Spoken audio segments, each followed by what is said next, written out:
Chris and Cash Show. Chris and Cash Podcast. It is Friday, March 18th, 2016. Happy St. Patrick's Day to all you Irish hoodlums out there. Once again, we'll drop it live with the first time in studio. Go get your shine box. Also, break up my potty. So, happy March Madness. And is your bracket busted? My bracket's busted. You want to know why? Because I had Michigan State winning the whole thing. Oh, yeah, it's a good-looking bracket. No, it's not. Plus, my dog took a bite out of it. Like, literally, you could see at the top. Yeah, look, Scotty's like, my dog ate my homework. No, literally, my dog ate my bracket. It's still legible, though, so that's not too bad. So I had Kansas, Oklahoma, Michigan State, and UNC in my Final Four. Truth be told, though, Chris, very, very unusual for a Tom Izzo team to go out like this. How does Michigan State lose to Middle Tennessee State University? You know it's bad when you have to look up what the acronym stands for a school. Like University of Arkansas Little Rock. That was another one. Like, it's like, when you see MTSU and UALR, you're like, who are those people? Who are these guys? A team? Yeah, Major League. Like... Major League. Who are these guys? Wait, that's a Jewish Community Center team? I don't know, but that was... I actually missed the Michigan State game because I was at work, obviously. Everything I heard is Michigan State, they just outplayed them. I did TiVo the game. I'll probably watch it at some point tomorrow. But, 12 over a 5 is not an upset, really. But... No. We got a couple of... Hawaii beat Cal, which was a 13 over a 4. Wichita State beat... over Arizona 65-55. I mean, it's 11 over a 6. Scotty and I were just talking about this. That's not a huge upset, but it's still not a 8-9's a coin flips. 9 seem to win more than 8s, really. Yeah. And 10-7's a coin flips, too. Those teams are usually pretty close. But if you're a 6, you're a good team. 15s over 2s are very, very rare. You see one maybe every 3 years or so. I don't even think it's that often. Maybe 3 or 4 years. I don't even know how many there's been. Once an election. Once an election. But Yale beating Baylor, which I still can't believe. Yeah, that's a 12 over a 5.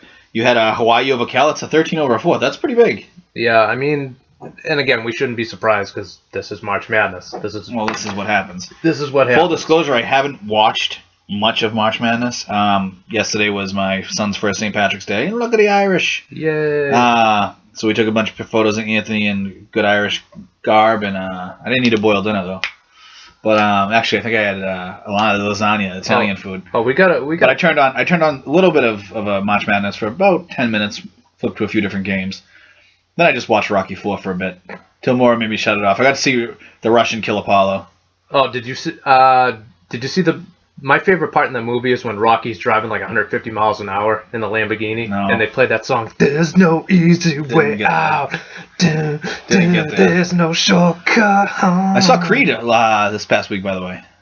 I saw it in the theater. I know you did. I saw Creed. I went to visit my cousin. Good movie, right? Yeah, we watched Creed. Pretty good. I was talking. Anything's better than Rocky 5. Oh, after 4, in between 4 and Creed doesn't count. There's no Rocky movies. There's no Rocky anything. Actually, I will probably, if 1 or 2 are on TV, automatically I'm watching it. You don't watch 3? 3's okay. 3's really good, dude. 3's okay. 1 through 4 are like classics. It's literally classics. 4 was kind of goofy, actually. 4 was goofy. That's with the robot and all that. Oh, I love that robot. What is it? It's my girl. He's blowing Polly and stuff. I taught her how to talk like that. I'm glad you brought up St. Patty's Day, though, because nobody knows this. Full disclosure, Scotty's 1/4 Irish. Right. So my father's half Irish. My mother's Sicilian. You know what that means. She has an attitude and she can cook. Now, every St. Patrick's Day, it's a tradition. My father only eats corned beef cabbage once a year, and that's on St. Patrick's Day. It stinks up my house.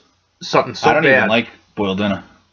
Well, I don't know what the Irish would do without the Italian cuisine. Listen, I'm just telling you right now. I went to Ireland. I went to Italy. I kid you not. Everyone says that. Irish food was better than Italian food. Everyone says that. I don't know why.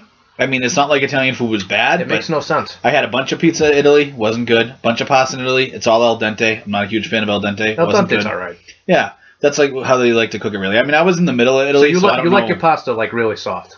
I like it soft. Okay. I like it fully cooked. Yeah. Well, Okay, like cooked through. Like it doesn't. I don't want it overcooked, but I want it cooked. I'm not a huge fan of it. You don't want it too mushy. Yeah. And okay, so you don't want it mushy. I don't want it like enlarged and mushy. Like, oh, would you leave this boiling for 8 years? Like, right. No. Okay. But it's got to be cooked. To be fair, my grandparents. Great wine in Italy.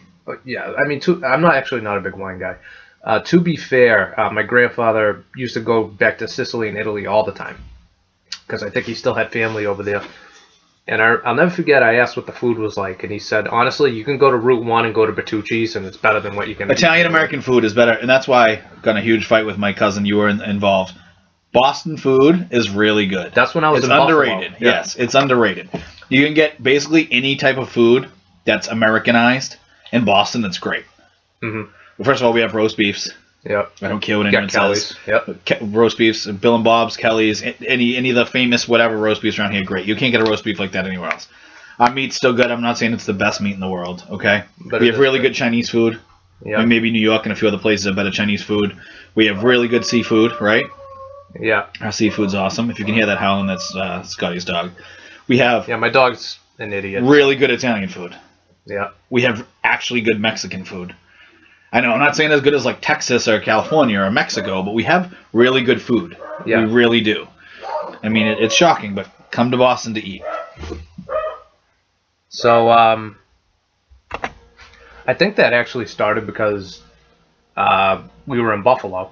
By the way, if you ever go to Buffalo, you have to stop at the Anchor Bar, get some wings. I have that shirt you brought me.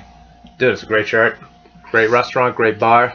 Those are like the goat wings, okay? The goat wings. Sidelines are pretty good. Actually, Sideline's closed for a while, and they just reopened. I haven't gone and seen if the wings are the same. So we're going to have to do that soon. But you know what? Upsets aside, and again, I haven't all got to see any of the games, really. I just saw scores and highlights. Right. I'm not a huge fan of this weekend. Well, not the round of 64. Or I don't even watch the playing games. Well, no, I don't. Once in a while, if it was on, I had nothing to do. I guess I've watched maybe a couple in my life. Sweet 16 on is where it gets I like really watching the round of 32 is fine with me over the weekend. Well, over the weekend I have more time to watch it, obviously. Yeah. But I'll be more invested then. Sweet 16 and Elite 8. That weekend's awesome. Yeah. Next weekend. Then of course the big one. The Final Four and the finals is awesome. The Final Four on Saturday night with the two games is the ultimate. That's my favorite. And I love the finals too. I mean, I like. I hate how it's on a Monday I like having night. quality games and like deeper in the tournament, but still more than one game. I agree with you. I get it. But I hate how the game's on a Monday night. They do that with like everything nowadays with college. Well, you know why? It's because Monday night is such a miserable time, like day of the week, that they just put anything on TV that's good, so people will stay in and watch it. But we'll see where it goes. So, I mean, all the one seeds still one. I think still number one. Oregon still has to play. They play at like 10 something. Yeah, they play Holy Cross. They're playing right now, 7:30. Holy Cross, yeah. Yeah, they're the only one seed that hasn't played yet. All the other one seeds have wrecked. Yeah, Kansas won. Almost won by 30. Carolina, Virginia. Yeah, they crushed. Yeah. One team score the most ever in a game? I'll be honest, I've been working. It's the end of Virginia won by, dude, almost 40 points, 36 points. Yeah. Let me see. I swear to God I heard something on the radio that like a team scored a ridiculous amount. No, maybe I'm wrong. Don't know. But regardless, it seems to have been a good... I mean, the best thing about this nowadays is you just Google NCAA Tournament 2016. You can look up every single friggin' game, and it literally gives you a highlight reel. The score reel. and the highlights. Yeah, so you can just play like a minute and a half of highlights and basically catch up. It's awesome. Or you can just TiVo it like I will. Yeah, but you're going to TiVo... The round of 64, you can't watch every game. Same with 32. Like, they'll click back and forth. It was on 3 channels last night. Yeah. How am I going to watch 3 games at once? You can't. And I have to stay in all day and watch every game. I mean, I work. You know that. I work for a living. Yeah, but I like to... What are you insinuating? I'm not saying you don't. Are you saying I don't work? Did you just reference me as sir? No. I'm saying you work, sir. Go get your shine box. Go get your shine box. But yeah, it's a fun time. It's really, really a good time to watch it. What you're listening to right now, that's me ripping up my bracket because I had Michigan State. Actually, I don't know if Scotty got any right. Scotty was going for the perfect wrong bracket. That's also incredibly hard to get every game wrong. Impossible. I should do that one day just for the hell of it. See how bad you can be. Yeah, like I'm gonna pick. See who can pick the worst bracket. No, like pick every 16 to beat like every one.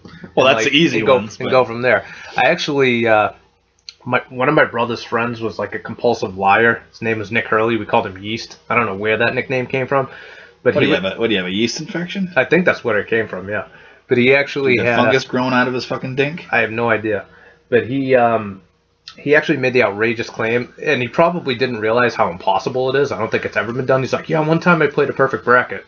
But, like, you're so full of crap. You did not play a perfect bracket. I don't know if anyone in the history of brackets has played. They were saying if every human being did brackets for, like, 15,000 years, we wouldn't get a perfect one. It's, like, it's impossible just about. I mean, you could do it, but... Do you think a legitimate one's ever been done? I don't think there's ever been one documented. I'm telling you, like, it's, like, one in, like, billions, trillion. It's, like, one in... some trillions or quadrillions of chances that you'd get it. It's impossible. It's just too many games. Even to get the first round all right is almost impossible. Well, look at it this way. So take the play-in games for the 16 out of it. Like you said, I don't even watch those. So you got 32 games and then 16 games. 32 plus 16 is 48. So that's 48 games. And then you get 8 more games. Yeah. 4 more games, 2 more games, 1 more game. So what does that come to?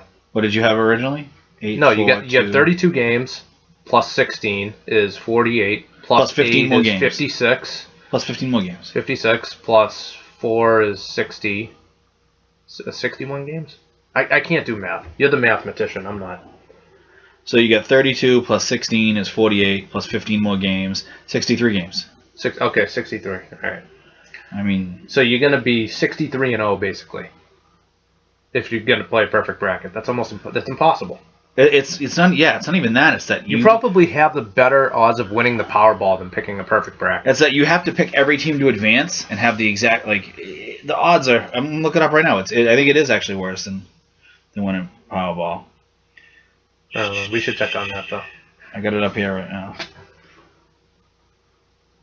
There are over 9 quintillion outcomes. Okay? 9 quintillion. Not billions, not trillions, not quadrillions, quintillions. Not 1, not 2, not 3. I'm going to win 9 quintillion rings. By the way, really quickly, Jay Crowder got hurt last Friday against Houston. Yeah, we were talking about this. And the Celtics right now are in Toronto, and they are falling like a rock. They lost their last 3. 43-28 they're trailing right now in Toronto. Excuse me, they just hit a 3. I guess Crowder's a lot better than I thought, too. I knew he was good. We've argued about how he could be the best actual player on the team. He's probably all around their best player. Yeah. He does need a haircut, but and right now they're tied for 4th through 6th place because all those teams are the exact same. They could end up being like the 7th or 8th seed after. They could end up not making the playoffs. I think they're gonna make it. They're gonna make it. I think. Like you said, they haven't clinched yet. I think they're gonna make the playoffs, but they could end up not making it. This is also a tough stretch of games too. I mean, you're at Indy, who's playing really well. Paul George is playing really well. OKC, who you're just overmatched with Durant and Westbrook right now, and then at Toronto, which is the second team in the East. So that's a tough stretch. Toronto could be the best team in the East. The way Cleveland's been, I mean, who knows? I understand LeBron James. Cleveland will still win the East just because they have LeBron. Right. He's that good. I agree, but I'm just trying to say that... I don't think he's as good as Magic and Bird. I say that like probably once a week, but he's that good. And Scotty's one of those people that like post that meme that like, oh, look at them at the age of 29, and only shows the age. I don't know if you saw that meme on Facebook. You probably have sent it to me. I have it on my phone. And it's just them at one age and how Bird's better than LeBron at that one age. But every other year before that, for like 5 years, LeBron's stats are better. Okay. And I could care less about the stats. Okay. LeBron is something like 6 of 47 the last couple of years with game tying or winning shots. Okay. Bird would be like north of 60%. I don't know, man. When you actually go through the numbers, I'm not going to do it right now. If you want to look up the numbers. He's not as bad in the clutch as people say. Kobe's not as good. Carmelo's not as bad. The funny thing is, too, if you look at defensive... Like, because I was actually doing research on this at one time. Technically, defensively, Bird was better. Not by much, but he was better. Now, I get Bird a lot was of a better team defender. There's nowhere near as good a one-on-one defender. No, I agree with you. But if you go by the stats, and your stats, Bird was a better defensive player. On some defensive metrics, not on a lot, man. We'll go through them some other time. I'll bore these people. I'll crush their brains with defensive stats. Dude, I'm being like a little bit of a ball buster. Obviously, LeBron's a better defender, but I'm just the people who think that he's better than Bird and Magic. I just don't get it. But that's a topic for another day. You want to get in the NFL? We can definitely get in the NFL. I could care less about, no offense to the rest of the NFL. First, let's just say Trey Walker died. Rest in peace. Obviously, Ravens cornerback. He was in a dirt bike accident. I don't know was he wearing a helmet? I don't know that at all. Because I don't know if the injuries were, just internal injuries and he was wearing a helmet, or if it was head trauma because he wasn't wearing a helmet. I don't know what happened. I've been too busy to catch up on stuff today. I read part of the story. I saw John Harbaugh's letter he sent to them while they were still fighting for his life. Mm-hmm. It's a really good letter. Yeah, they. You knew that it wasn't looking good for him this morning based on what you were reading. So I mean, it's a horrible thing, regardless of whether he was, using, discretion or proper safety. But we'll actually try to get it up here on my phone. Let me see. But still, could anything get worse for the Ravens right now? Who the hell did they piss off? They get off to a terrible start last year. Joe Flacco tears his knee. One of their young cornerbacks dies in a terrible accident. I feel bad for the guy. He died, but I have no remorse for that organization. As an organization, yeah, you're right. I could care less. Let's see. Walker was heading west on Northwest 75th on a Honda dirt bike. Collided with a Ford Escape heading south on Northwest 21st. 7:50 p.m., blah, blah, blah, blah, blah. The bike did not have headlights, and he was wearing dark clothing. And he's black. I don't mean to be insensitive, but come on. No, I listen, I understand. I grew up in a multiracial neighborhood. When you're playing hide-and-go-seek with white kids and black kids, it's much easier to find the white kids in the dark. I'm serious. Me and this kid were hiding in the exact same spot, this kid Johnston, and we're hiding next to each other. And I'm super white and he's super black, and we're in the bushes, and they found me and they didn't find him. No, it wasn't completely blackout, but it was dark dusk, right before it's pitch blackout. Still couldn't find him. That's how it is. Yeah, it doesn't give any specifics about. If it was in the snow, I'd be much better at hiding than he would. That's just the way it is. Well, we're gonna get snow Monday, so you can play hide and go seek till your heart's content on Monday. Look at the street that he was hit on. Yeah, that looks like a desolate, middle of nowhere street. It's amazing that he even, ended up getting hit. Regardless. And again, we didn't want to be insensitive and try to not at all. Just throw that out there. I mean, obviously it's a terrible tragedy. You wouldn't wish that on your worst enemy. But I mean, we still don't have all the information. Harbaugh's letter was really good, though. I mean, I read most of it, but it was just the bold points. He said, lead in your home. Please consider your actions and choices. These are just the heads of paragraphs that he wrote. Be your own best friend. Get to know those people in your life who managed to walk free. I mean, make sure to rat on the Patriots at any opportunity. No, but I mean, it was a really good letter that he wrote. It really was. Yeah, I mean, it's just something horrible. I mean, that's a little bit morbid. Let's move on to more pleasant things. Well, Peyton Manning has a speech in Indy. Neither of us care. No. And we know that he's retiring. They're retiring his jersey. They're having a statue. I don't know if he's working for Indy now already or not. Well, I mean, he's still technically on Denver's retired roster, whatever it's called. Well, all those accolades, especially in Indianapolis, are deserved, but I kind of have a problem with it. I'll tell you why. He just won a second Super Bowl with Denver. And keep in mind, I don't know if it was last year or the year before, Irsay said he took a subtle shot at Peyton, saying, I think Luck will win multiple Super Bowls. It's obviously sort of a shot at Peyton because he had one Super Bowl prior to last month. But do you blame an owner like that, though? What? Do you blame an owner like that? I think he's a drug addict. Did you blame the Cavs owner when he was pissed LeBron left? Yeah, keep that stuff in house. He was very public with this. He was an idiot, Gilbert. He wrote. He is an idiot. He is. Okay, but he didn't die LeBron on the dirt back, He's right? still breathing. He's an idiot. LeBron's back there. As of now, yeah. Peyton's until he goes to Golden State. Peyton's sitting there shaking Irsay's dick. I mean, what do you want me to do here? They gotta say things. But no, my biggest problem with it is Peyton just won his second Super Bowl with another team less than 6 weeks ago. This seems like, to me, Indy's trying to say, well, Well, hold your horses. Peyton's ours. He's ours. He's our guy. Well, is he a Colt or a Bronco? He can only be one. I'll remember him as a Colt. I think most people will. I will remember him losing big playoff games at Foxborough. That's how I'm going to remember Peyton Manning. And he wasn't even the sidecar in this Super Bowl run. Okay. He wasn't the caboose. I don't know what he was. Do you know what he was? He was like that little action figure, like in Napoleon Dynamite when he throws the action figure out the back of the bus and drags it on the ground. That was Peyton Manning. That was early in the movie. Oh, I know. I'm trying to think of a better analogy, but I'm not sure what it was. That was a perfect analogy. It was okay. I think it was better than that. Just okay. Yeah, it wasn't just an action. I mean, it's like the Broncos defense was like this bus that was just on a roll. They were a wagon, and Peyton's just hanging off the back, going up and down on the pavement. Guys, I can't wait to get this ring. No, let's not pick on Peyton. That's basically what it was. Let's go over the Pats pickups, though.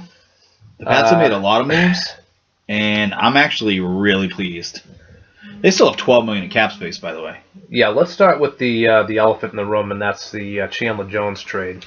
We've talked about. I don't know if it was on these airwaves. Was it? No, we touched on it. Did we talk about trading Chandler Jones on these airwaves? Yep. Okay, just so I know you did. You were ahead of that before anyone else. I've been ahead of a lot of this before anyone else. Unfortunately, I never write what I think is going to happen, and then it happens, and I'm like, well, I'm a buffoon. But James isn't our admin anymore. We have a site that works. I get a kid. I'm going to school and studying, working. Yeah. I'm a bum. Let's just move on. Okay. That's why it's easier to talk. That's why we have a podcast. It is easy to talk. I wish it was more than once a week because I forget 3/4 of the things I want to say by the time I get here. That's why I write some stuff down. But Chandler Jones, to me, was the last guy you were going to sign. I've talked to you. There's going to be, to me, I go Hightower first. I know a lot of people put Collins first. Call him 1A, 1B. It's 1A, 1B. You're right. Then exactly. Butler, and I know you guys, you kind of crucified me in the email when I was like, oh, we could have to let Butler go. You guys, well, let Butler go. I'm like, depends on his price tag. If Butler wants top cornerback money, while I think Butler's great, and I think he could be a top cornerback. Yeah, but that's why you got the franchise tag. I understand that. I don't want to franchise tag Butler, though. That's too much money. Why not? It's too much. Yeah, is that position really as higher paid as other positions? Cornerback? Yeah. Yeah, dude. Compared to a linebacker or a defensive lineman. They get paid more. It goes quarterbacks, defensive linemen, defensive ends, tackles, and cornerbacks make the most. Offensive tackles. Those are the 4 positions that make the most in the NFL. See, I think, like you said, what do they have for cap space now? 14 million? 12 mil. 12? Okay. They could restructure Hightower. If they restructure Hightower, they'll save a bunch of money. Hightower's cap hit's similar to what Chandler Jones was, $7 million something. They could restructure it down to $4 million this year. No one's talking about Mayo's retirement either. Well, that saved them. That already is off the books. Right, exactly. Already saved them much money. So I had talked about how they were going to either have to cut Mayo or restructure him. Well, let's put it this way. At this point, with their cap space and Brady basically here on a dime, because well, for now, his cap numbers go up. Yeah, but you can always restructure that at any time. Oh, I know, but and this is just real quick. I'll throw this in. The last 2 years of Brady's deal are $20.5 million per season. Now, granted, that's 2018, 2019. Quarterback market by then is probably going to be $40 million. That way, it's inflating. Plus, too, the cap is going to go up. It always does. That's what I mean. Everything's going. That's why Gronk said that thing about his deal. See, I didn't think we touched on that too. I don't think he was really complaining. However, Martellus Bennett makes almost the same as Gronk.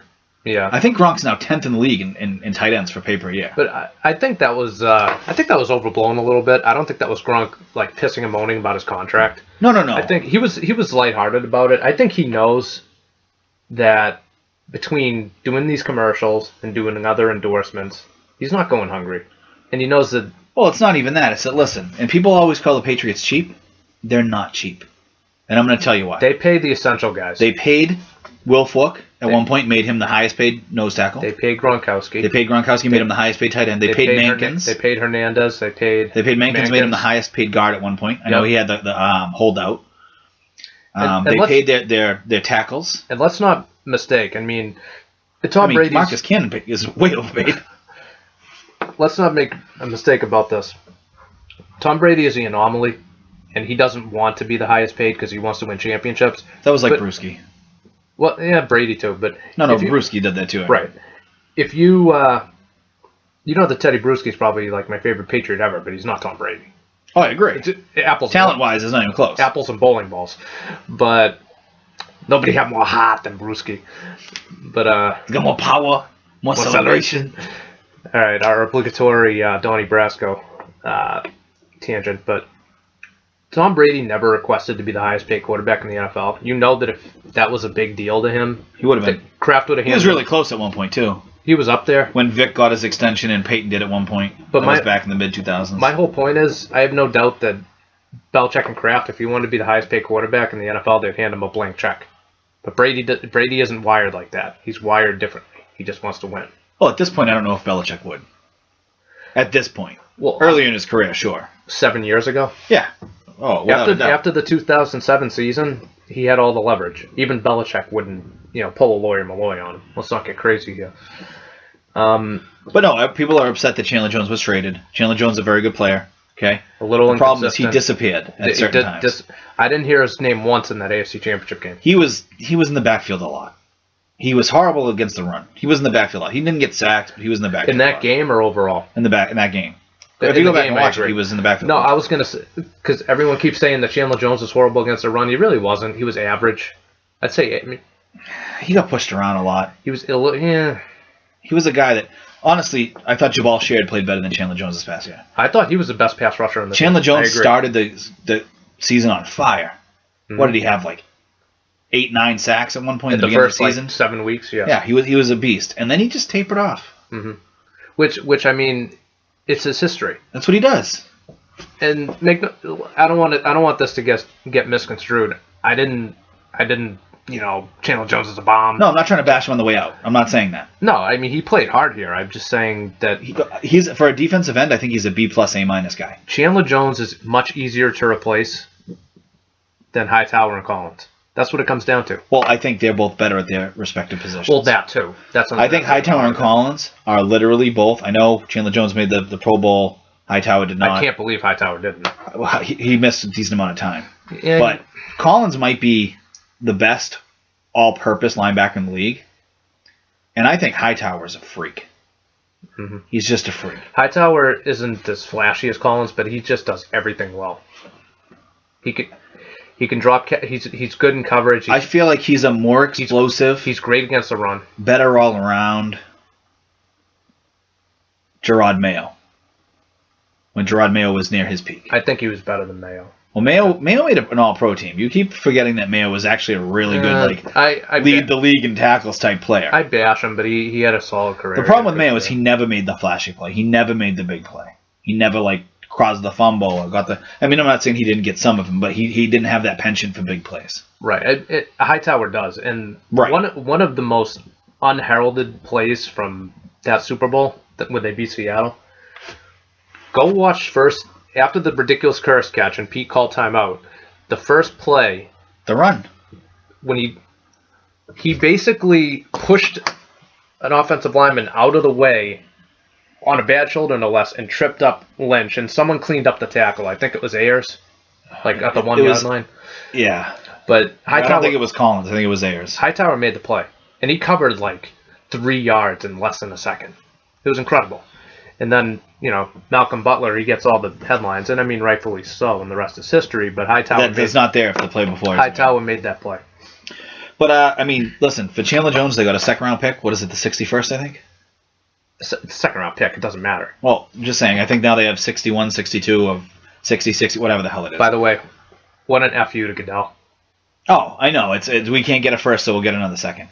But...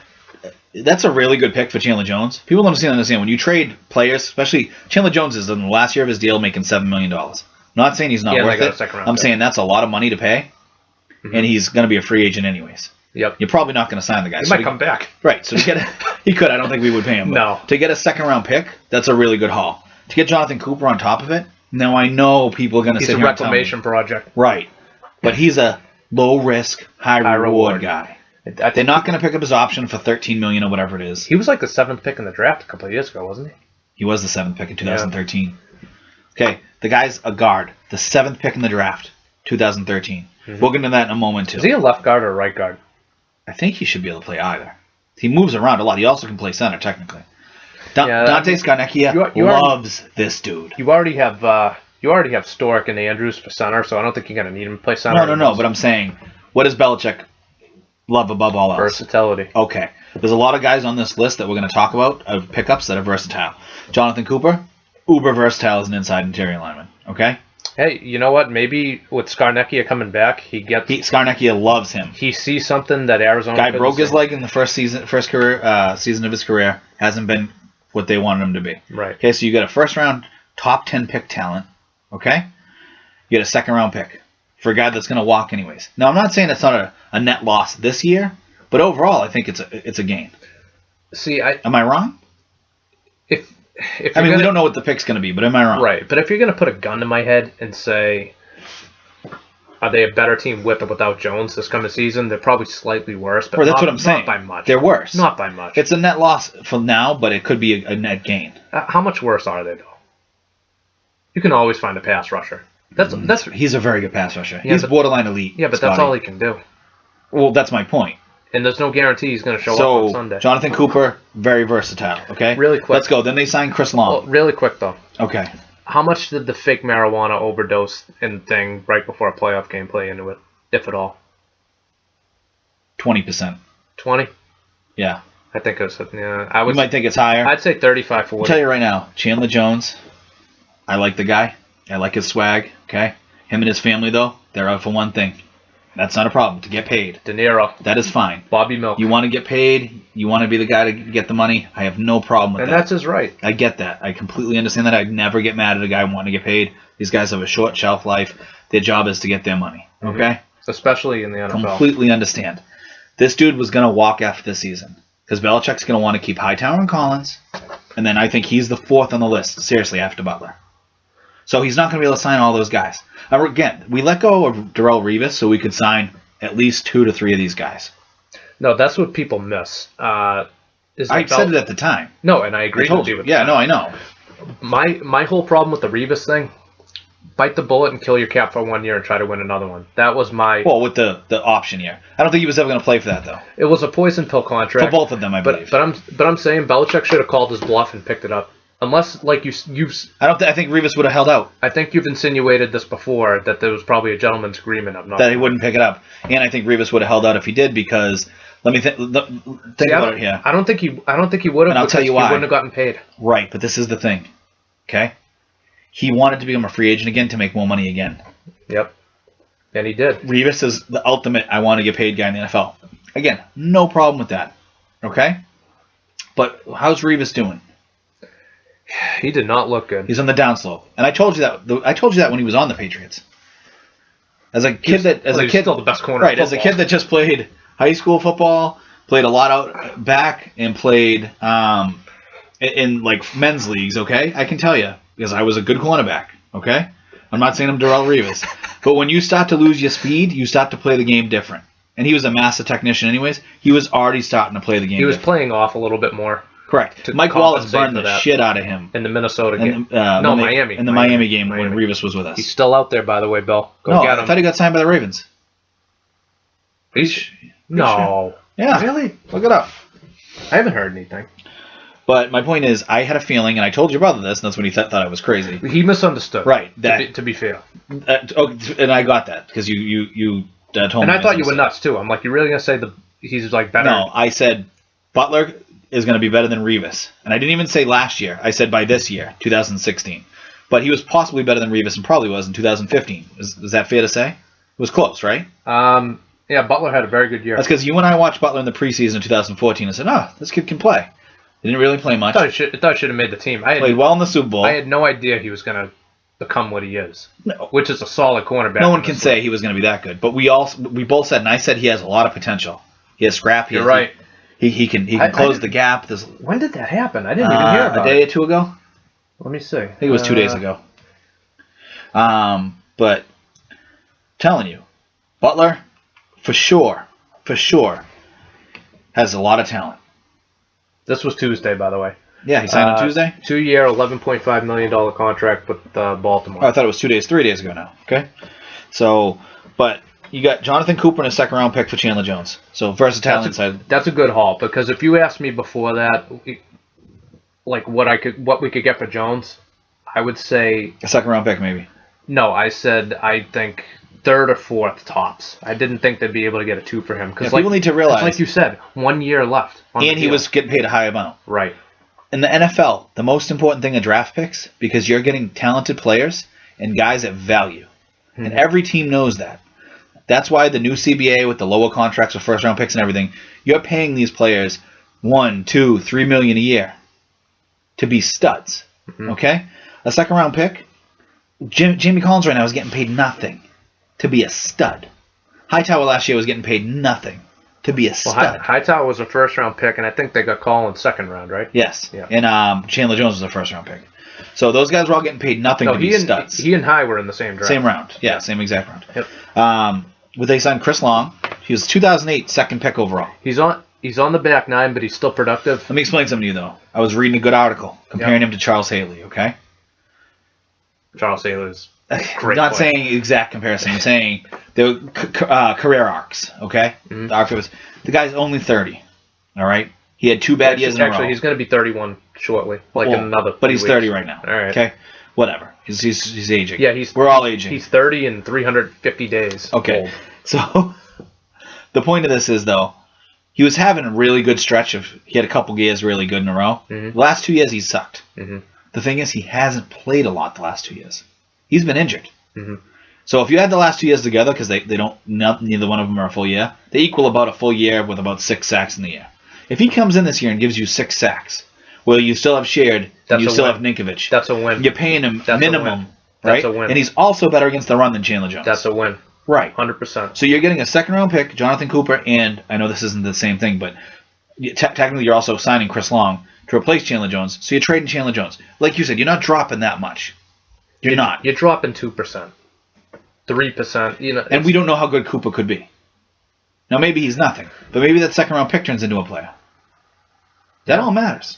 It all matters. Maybe they'll take another quarterback. Maybe they'll take Jimmy G's friggin' replacement. Okay. You're never gonna get over that. All right. But again, Chris Long, relatively set in his position as a defensive end. Yep. But he's also a versatile defensive end. He can play all 4 downs. Yep. Doesn't need to not be in for run situations, pass situations. He can just play. Okay? That brings me to Shane McClellan, who was signed. Belichick likes him because he can play. Super versatile. Right. He was technically a tweener coming out of college. I think he's 6'3", 255 or something like that. Okay? So, by the way, 19th pick overall. So you got and these 3 guys, you got a 7th pick overall in the first round, a 2nd pick overall in the first round, 19th pick overall in the 2012 draft, okay? Those are 3 top 20 picks. Those guys should all be talent-wise studs. Yep. So maybe Belichick's thinking, hey, if I coach these guys, they're going to be better. Shane McClellan. I texted my boy Squid. I used to work at Stop and Shop with when I was younger because he's a big beer fan. Yeah. So I was like, what do you think of McClellan and Bennett? He goes, for the Patriots, perfect because they don't have to be the guy. Right. McClellan's a solid McClellan guy. Was drafted as a hybrid outside linebacker defensive end. Okay. He was moved to inside linebacker last year. I didn't know too. He had a concussion for most of the season, so who knows? He never lived up to his potential, but the talent is there. And like I said, technically he can play 3 positions. And like my friend said, he doesn't have to be the guy on the Patriots. Right. Who is Shane McClellan on this team? He's a backup linebacker. Yeah.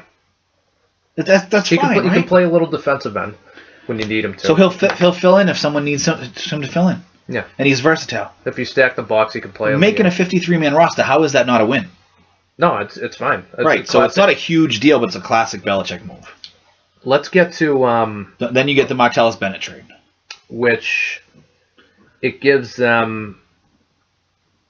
It's not going to be Gronk and Hernandez, but it's damn close. I wouldn't even say it's close, but it's the closest thing. Why is it not close? He made a Pro Bowl. He's had multiple solid seasons. Because I think Aaron Hernandez would have gone down as one of the greatest players in the history of football. I think he was that talented. Well, I've talked about the fact that there's a chance. I'm just saying there's a chance. So you're telling me there's a chance? That Hernandez, and I said this all the time. And I agreed with you. And yeah, I'm not saying you didn't. His skill set was unparalleled. I have never seen that skill set before. Someone his size and weight at his position. He was like what? Moving the way he moved. 6'2", 6'2", 245. He could cut. He could cut back and forth like a Dion Lewis. Not as agile as Dion Lewis, but he was a little bit bigger. I have not seen a man that size move in the open field that way. He could line up. He could line up outside. He could run the ball. Actually, I did not see a man that size move that way. Just really tough to bring down. And I mean, perfect joker. Offensively, it's a good. He plays so many positions. He was an okay blocker. He wasn't great. He wasn't. But that's another thing. Martellus Brennan, even if he can't pick up the offense, he's a damn good blocker. He's a better blocker than Scott Chandler. Okay, so you just upgraded your tight end blocking, and he's a much better receiving option. Okay, and I think he's possibly a top 15 tight end in the league. You realize that? No, I understand. And I think what Bill's been trying to do, because he saw how devastating it was in 11 and 12, really, after Hernandez became OJ, he was always trying to replicate that. So who was the first guy he brought Well, he was trying to do that when he was back in the 70s. Belichick wanted to run two tight end offenses. No, I get that. And that wasn't, he's been trying to revolutionize the two tight end offense for years. And that wasn't vogue back then, because it was still primarily a running league. No, it wasn't vogue until he did it with Gronk and Hernandez. Really? But he was after the Hernandez, we'll call it a tragedy, and just. I'm gonna call it. I don't even know what to call it. Just the two worst stories, sports related, in my lifetime, in Boston sports, were Reggie Lewis and Aaron Hernandez for completely different reasons, but they had the same amount of impact. You think so? Yeah. Well, so you're not including Len Bias. I was 6 months old when Len Bias. You said your lifetime. I just want that noted. You said your lifetime. Well, I get that. You weren't really capable of digesting it, but it's a huge tragedy, the Hernandez thing. Obviously not for... is it a tragedy for Hernandez? I guess. But for his child, for his fiance, for his family... Who are probably living in a Motel Odin 6 Lloyd, now. All the rest. After paying all the lawyers. All the other people Hernandez did things to. It's a tragedy overall. Forget even aside being Patriot fans who have watched championships go down the drain. This is bigger than any game. That's what I'm saying. This is life. This isn't a football game. This is real world. But that's a conversation for another day. It's hard to believe it's been almost 3 years since. Martellus Bennett too. He was a second round pick. Second round. In the 08 draft. I think he was like 62 or something. But yeah, he was a high pick when he was drafted. He's like 29 years old, I think. 29. But 6'6", 265. Yeah, he's a big guy. But I think if you get him and Gronk in the red zone, like I said last year, I wanted him to try to run 4 tight end sets. They ran 4 tight end sets against Hooman was still on the team. Pitt, right? Against Pitt, they ran a couple 4 tight end sets. Oh my God, that was unstoppable. Yeah.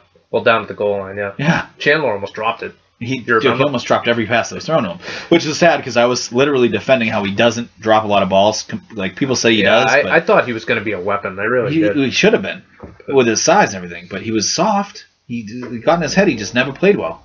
And then the thing with Brady, and this is not me trying to criticize Brady doesn't go back to guys. He'll go back to you a few times, and once you start dropping it, it's like, all right, dude, you're dead to me. He's like, you're dead to me. He gives them the look, and then they don't get the ball. Why does he still throw it to Dobson? I can't understand that. Bill probably says, you have to throw it. You have to throw it. It was a second round pick. Yeah. But after the thing with Hernandez, I think Bill, ever since then, has been trying to find a viable replacement. Now, he's never going to replace him all the way because, like we just talked about, no one was that talented. He had Hooman in 2013. Hooman, very good blocker, not really a threat in the passing game, so you knew it wasn't going to be the Hooman. Then he traded Logan Mankins to Tampa Bay for Tim Wright. Tim Wright was here a season. Caught a lot of touchdowns. Decent. What do you have, 6-7 touchdowns? Well, they were covering Gronk and Edelman. I didn't say it wasn't wide open. So he's on an island by himself. But evidently Tim Wright just wasn't what he was looking for. He was actually a decent pass catcher and he could block a little bit, but he didn't really have breakaway speed. He tried Chandler this past year and that kind of fizzled out. Maybe this is the guy? Yeah, the guy. So... we're going to have to wait and see. But, he's having good seasons with Jay Cutler and no offensive line. Right. Receiving the ball. That's what I'm trying to tell you. So. I'm not saying the guy's going to be an absolute stud. Mm-hmm. But if he catches 65, 70 balls, if he's the tight end version of Brandon Lloyd, all right, and I'm not saying he goes down right away. I'm saying, but he's the tight end version production-wise that Brandon Lloyd was for this team. and you still have Gronk, and you still have Edelman, and you have Amendola, and Dion Lewis comes back to any type of form, you're talking about an unstoppable offense. Amendola, where does he fit? Did they bring him back? I do. I do too. I'm asking, will Bill? If Bill doesn't bring him back, it's a big mistake. I mean, there's a lot of sites and advanced statistics and things. Amendola's. I don't know if you people realize this. When Edelman went down, and in some of the games where Amendola had to step up, Amendola stepped up at certain points, and you can see that Amendola could be almost what Edelman is. And you could see in that, especially in the AFC title game, he was. Go through his game logs, Amendola. I gotta find him. Hold on a second. Right, go through his game logs because there's a couple games in there that you get shocked when you're like, "Wow, that dude did what that game?" That's the thing. He can carry a team for a game. Remember against Buffalo when he first signed, first joined the team. That was game 1 of 2013. Yeah. Right. That last drive. How did he look? Gostowski kicked the field goal to win it. But how did he look that game? He had a great game. Because he can do that. He was going over the middle that whole drive. He's a Cedric Maxwell of wide receivers, okay? I know you always hate it when a guy can't do everything every single game, but Amendola can bring it certain games and carry you for a game. He can carry you for 2 or 3 games in a season. He's not Edelman where he's going to do it consistently dominant. He's not a Larry Bird, okay? He got off on the wrong foot here too, because keep in mind they signed him right on the heels of losing Welker, so he was in a lose-lose situation right off the bat. But I mean, and we all thought he was overpaid. He earned every penny in that Super Bowl run. He was tremendous in those playoffs. Oh, he's now the J.D. Drew for me. Where it's like he was overpaid, but then you know what? We won a championship, and he was a big part of it, so I'm okay. I'm in the minority. I like Drew. Drew was, if he was just paid like $3 million less. But my whole argument was at the time, and still is now, it's not my money, it's not yours. So who cares how much he's making? Who cares? People expect when you make a certain price tag that you are going to perform to a certain level. Not to jump off topic completely here, but Pablo Sandoval's figuring that out. We'll get to the Red Sox. We'll get to the Red Sox. Just letting you know. But realistically, so I get his game logs up here. Okay, so pull up a couple of the games that Edelman missed. All right, so I'll go through. I mean, it's quick enough. So Pittsburgh, week 1, 2 catches, 24 yards. At Buffalo, he only had 1 catch, but you remember that 1 catch. I do. It's a beast catch. It happened right in front of me. I couldn't believe it. That was one of the best catches I've seen. For 29 yards. And do you disagree? It's in my top 10. Easily. That was a tremendous catch. Jacksonville, week 5. 5 catches, 39 yards, and a touchdown. This is when they were rolling and scoring 40 a game. Go towards the middle of the season. Keep going. At Indy. You remember that game. Mm-hmm. 7 catches, 105 yards. 7 for 105. That's an average of 15 per catch. That's a big game, right? Big game. Jets, this was another game I was at that year, October 25th. 8 catches, 86 yards, and a touchdown, including the go-ahead touchdown with less than 2 minutes Is that left. A big game? Big game. How did you do against the Dolphins in October? That was the next week. 1 catch for 11 yards. Oh, see? So, like I said, he's not the guy that's going to be consistently dominant. All right. Washington, which was the game Lewis got hurt. 4 catches for 24 yards, 6 average. Okay. Now, the Giants game, which is the game that Edelman goes down. He went down in the first quarter, people. So you're talking about end of the first quarter. So you're talking about 77% of the game. Yeah, something like that. Give or take, because Edelman didn't come back in. Nope. After that, which you got on him for, by the way. I got on him for the way he handled that play. Yes. Okay. 10 catches for 79 yards. So he turned into Edelman once Edelman went down? Mm-hmm. Okay. Next week, Buffalo at home, the Monday night game, the one that you said they were going to lose, and I said you were nuts. Thought they were going to lose. 9 catches, 117 yards, an average of 13 per catch. So he showed up again, right? Yep. At Denver, he missed that game because he was banged up. And he got banged up. Yep. Right. He got destroyed because of... So the next couple games, granted not 100%. The Philly game, which was the worst loss, and arguably the worst loss in Boston sports history. I wouldn't go there, but it was pretty bad. Up there, dude. It might be in the top 20. I mean, it's only not higher because it was like a meaningless game to some extent. Cost them home field in the Super Bowl. Because they probably would have beaten Carolina. I mean like meaningless as in that one game. But yeah, I agree. I told you that Belichick fucked up. 7 catches, 62 yards. Decent game. At Houston, 6 catches, 46 yards. Good game. Tennessee, 1 catch for 3 yards. Disappeared again. Well, he was hurt. Oh, I know. At the Jets, he didn't play. Last week in Miami, 2 catches, 17 yards. But the Patriots ran it 80% of the time. I don't even know what that wasn't even a game. We're gonna scratch that off the record. Way through the game, basically. Yeah. In the playoffs, and again, hobbling. Did you remember how he was hobbling around in His Denver? knee wasn't right. 2 catches for 18 yards against Kansas City, and on one leg, essentially, in Denver, in the altitude. 5 catches for 39 yards, 7.8 per catch. But is that a guy that is decent enough to be a third option? Absolutely. Possibly fourth option. Absolutely. You bring him back. You get $12 million in cap space. Absolutely. If Belichick gets rid of him or cuts him, I'm going to tell you right now, it might be the move I hate the most after the Jimmy Garoppolo pick. Okay?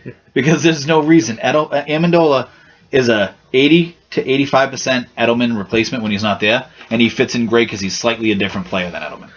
So they can play together, and they can make it so that, all right, if you're going to double Gronk and you're going to double Edelman, guess what? Amendola's going to be open all day. And the biggest factor... He can win one-on-one. The biggest factor out of all this is what?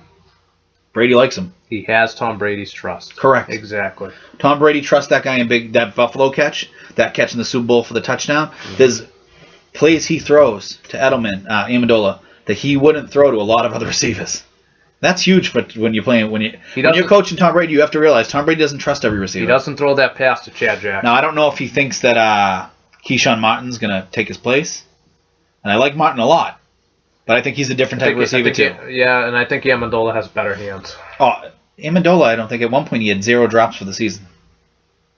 I think he has better hands than Edelman. Edelman's obviously... No, I've told you. Edelman drops almost... Edelman's similar to Welker. Very good receiver. But it's a high-volume receiver. High-volume receiver that drops a decent amount. His drop rate... Edelman drops 1 a game. I tell you that, guys, that every single game we text each other, a giant text message group, okay? And every week, Edelman drops at least 1 pass, and I go, there's an Edelman drop. Up, this is his second of the day. Up, now Edelman has 4. That game where one of the games, Edelman had like 3 or 4 drops. It was the Jets game. Yeah, it happens. He dropped a touchdown, remember? It happens. But, I mean, this, like you said, the Welker thing, high volume, you get a lot of passes on your way, you're going to drop a couple of them. Oh, I'm not expecting a perfect receiver. Listen, the guy can beast through coverage, okay? He can play underneath. He can actually go deep a little bit. He catches a lot of balls. He makes big plays. He's high volume. He's tough as nails. I mean, you can't be perfect at everything. He's not going to catch 100% of the balls. All right? It's just that his hands, out of what I want out of a receiver, they're a little lacking at times. He drops more than I'd like, okay? I mean, if people want to dog Scott Chandler, I know he had a horrible year. I think his drop rate is like right around what Edelman's is. Yeah. Like, I understand, like, we're remembering Scott Chandler is just a guy that drops the ball. But Edelman drops a lot, too. You're just forgiving it because then he catches a lot. Mm-hmm. Okay? You're forgetting about the good and the bad. Not everybody could be Troy Brown. Let's put it that way. Yeah. Well, Troy pretty much caught everything. Like, I can't remember Troy dropping many. I think Troy Brown just caught one right now. in his sleep. It's like eating a cheeseburger, gets out of bed on Christmas Day. Catch a pass. But overall, I mean, Patriots moves, I like them. Yeah, I think they're a better team now than they were a month ago. Lotta, low risk, high reward. Mm-hmm. I know you traded a 4th-round pick in the Martellus Bennett thing. You got a 6th back. I like 4th-round picks. Listen, 4th-round picks can become something. Stork's a 4th-round pick. Yeah, but getting the second number 2 like makes it a moot point, at least for me. Well, you got 2 number 2s and a 3 now. Yeah, that's enough to play with to build some talent. Yeah. You're gonna have to draft. I mean, you need D linemen. You need at least 1 D lineman. I think you do need you may disagree. You need an offensive tackle. You need a corner. You still need another corner. Well, I like that. Oh, what the hell's his name? I like Logan Ryan. No, they have a 3rd cornerback who got injured. I forget his name. A young guy. Was it Coleman? No, Coleman sucks. Coleman's horrendous. Coleman's like Razai Dowling if Razai Dowling never got injured. Oh, man. Killing me. Just look up their roster. It'll be on there. I'm trying. Assuming he didn't get caught. Let's see. No, he wasn't cut. He was, oh, man. It's a kid they really like, too. Just go on Wikipedia, type in Patriots roster. Dude, I don't get in your basement. I'm sorry. Let's see. I'll try it. But really quick, too. Drew Brees, he's going to get paid, man. It's all about how much he wants to get paid. As these contracts are ridiculous. Is he going to stay in New Orleans? Does he want to get the most money, or what does he want to do? He's already got a ring. You know what I mean? He's not chasing the Super Bowl at this point. But all the talk the last couple of years is that his days in New Orleans are numbered, yet he never leaves. So I don't really know where it comes from. I don't buy a lot of the talk. If you're playing in a dome, why would you want to leave? I would never leave a dome. His defense is horrendous. He's in a warm weather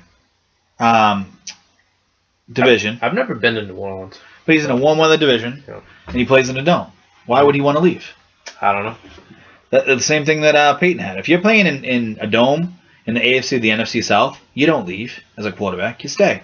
Because most of the time it's perfect conditions. Absolutely perfect conditions. Okay, so here's your current roster. It's Darryl Roberts. Okay? I'm looking for him right now. Darryl Roberts. He's on the roster. Still looking for him. I think he was injured. He was probably injured reserve.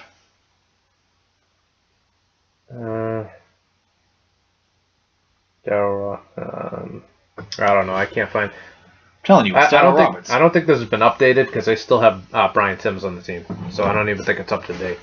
So it's a moot point. But Darryl Roberts is going to be your third cornerback next year. Mark that on your calendar. What do you think about that kid they drafted last year, Richards?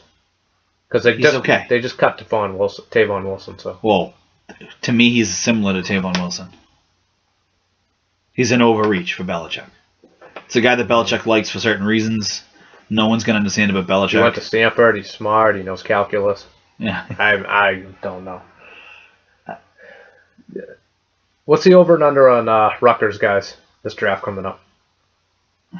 3? 1.5.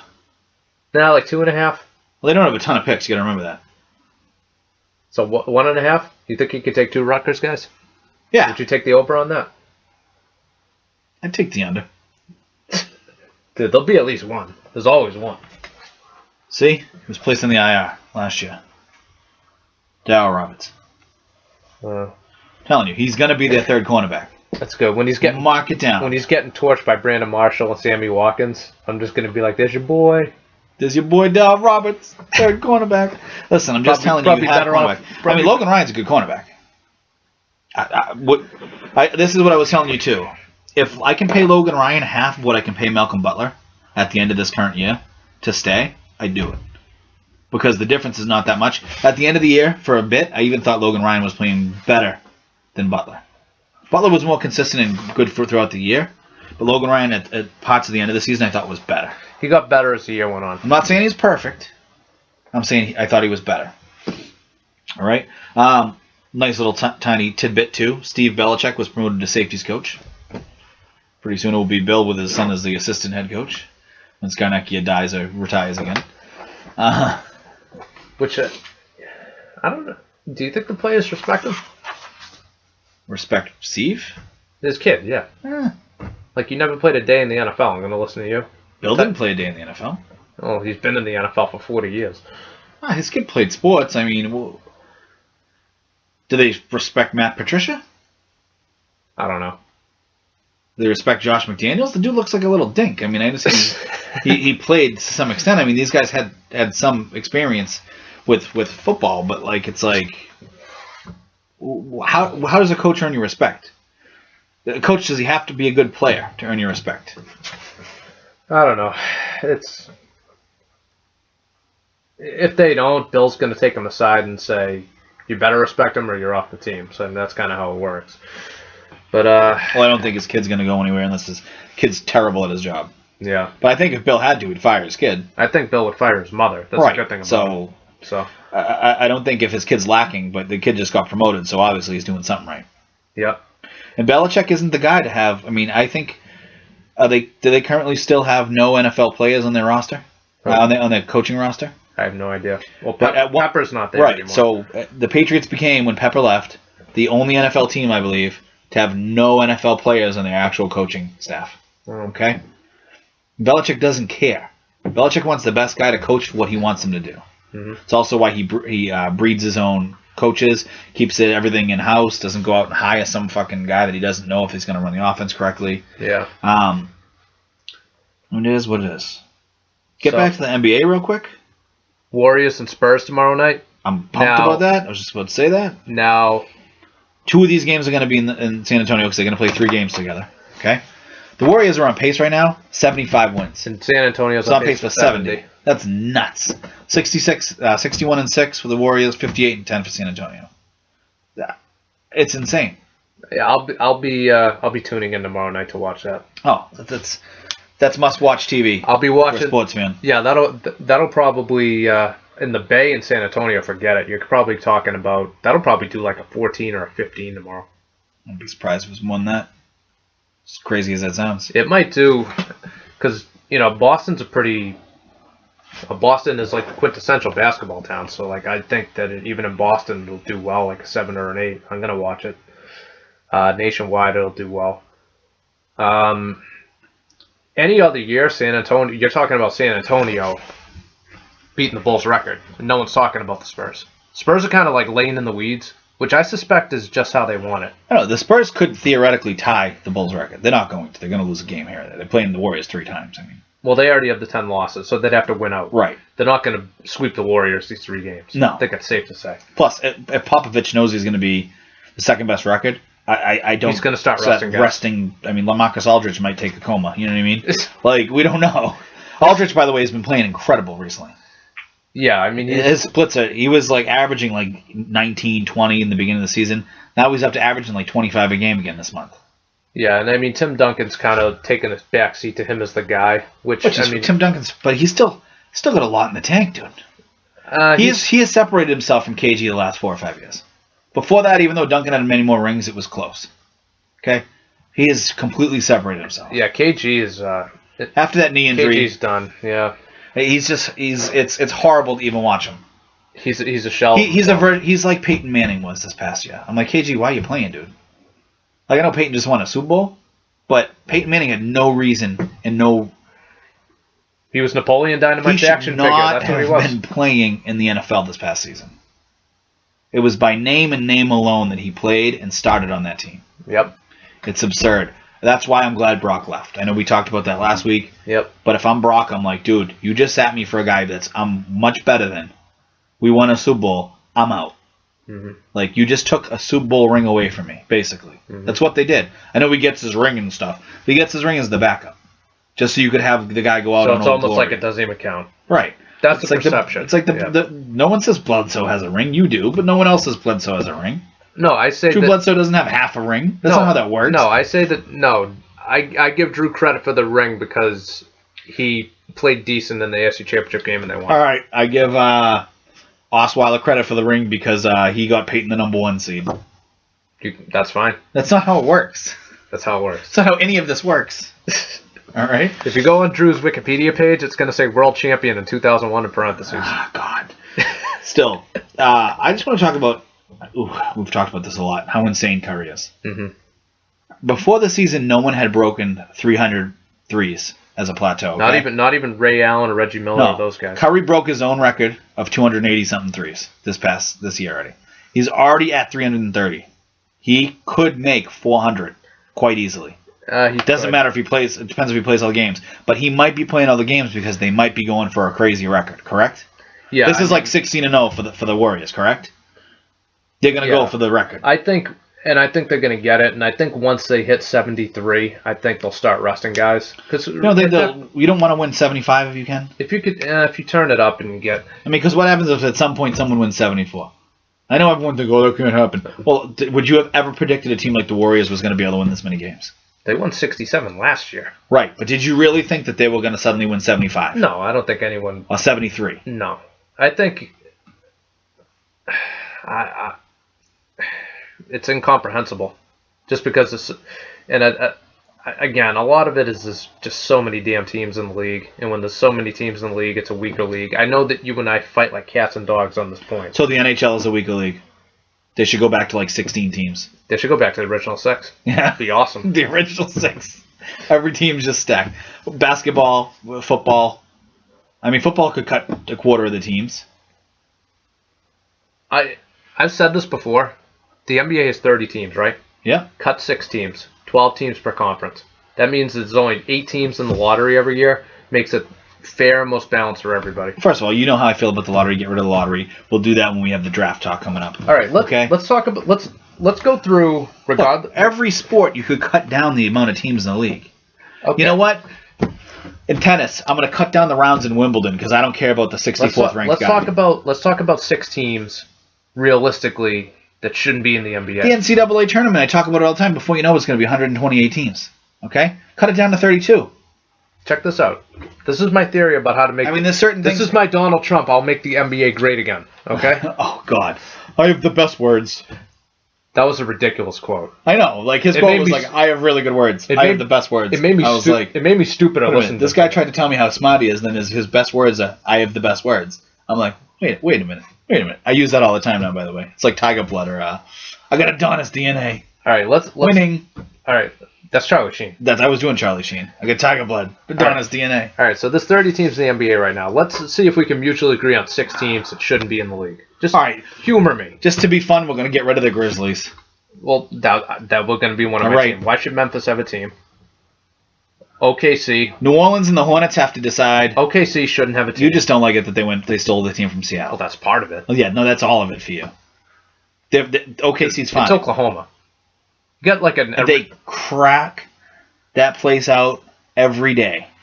That is filled. Yeah. And if Durant... It is boiling over. And if Durant... with white people in white shirts, okay? Okay, and if Durant and Westbrook leave and they're winning 20 games, how many people are going to show up? Okay, I'm not sure. Are you really going to say that? Okay, I'm not sure there are 20,000 people who live in the state of Oklahoma. We've just decided Atlanta can no longer have sports teams. Neither can Miami, based on Scotty's rules. They were on my list too. Okay, LA will also not have sports teams because everyone shows up late. No, I was going to say. So the Lakers are gone, and so are the Clippers. No, we're getting rid of the Lakers too because they're a horrible sports city. Like, no, that's not how this works. No, you don't need 2 teams in LA. So they are one of the They are one of the teams. No, not the Lakers. Get rid of the Clippers. You don't need 2 LA teams. So you don't need 2 New York teams. Get rid of the Nets. Knicks have been here longer. So, Scotty is now going to whittle the league down to 8 teams. Actually, 9. Get rid of 9 teams. Get rid of the Back what it was when Russell used to win his. Back in my day. So we get no. So that no, we're not going back to 9 or 10 teams. We're going to 24 teams. That's fair. Well, I think 12, we're already whittling out like 12 per conference, 6 teams. Pelicans of Charlotte. You got to get rid of one of them. No, hold on. We got Memphis. We got OKC. No, you know what we're going to do? We're going to take OKC. We're going to move them back to Seattle. I knew you were going to do that. So they don't count. They will be renamed the Supersonics. No, they should. So we got the Memphis shouldn't have a team. Agreed?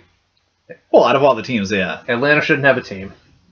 Actually, Toronto, it's better than Vancouver having a team. You agree with that? Yeah. Toronto, honestly, they don't give a crap about basketball. It's all hockey in Canada. They watch They actually Toronto has a big urban community. You got to realize a lot of people. Yeah, Drake doesn't count. Okay, Drake's not even urban. Okay, what was he on? Deossi or whatever show that was. Yeah. Drake doesn't count. Drake is not hood. Just because he can rap and like he looks black, okay, doesn't make him hood. I don't even know what he is in real life. I could care less. But the whole point is, Toronto has a big urban community. They're the New York City of Canada. Okay. Open Montreal. Oh yeah. Montreal's just like a garbage little French Canadian place. I'm French Canadian, I can say that. I hate those people. When they talk about you in French, it's no good. Toronto's actually like a really nice. I love Montreal. No, Montreal's a nice city, but like the people up there. I'm not even talking about St. Catherine Street. I just love Montreal. Right. The highways, once you learn them, are pretty easy to get around. Like they'll run you over if you're walking. You got to be careful because they'll try to hit you. People in Montreal suck. Sacre bleu. Which, by the way, I think that means nothing in French. Doesn't sacre bleu mean like damn it or something? No, it's supposed to mean like oh my god or something. Like but a damn it, yeah, but version of it. But it doesn't really mean anything. All right, so what are we talking? Oh yeah, teams we're going to contract. All right. We're not contracting. No, I'm saying that this is what they should do. All right, I'm contracting the Houston Texans. Okay, so the Hawks are gone. Actually, you know what? You could move them back to St. Louis. That could work.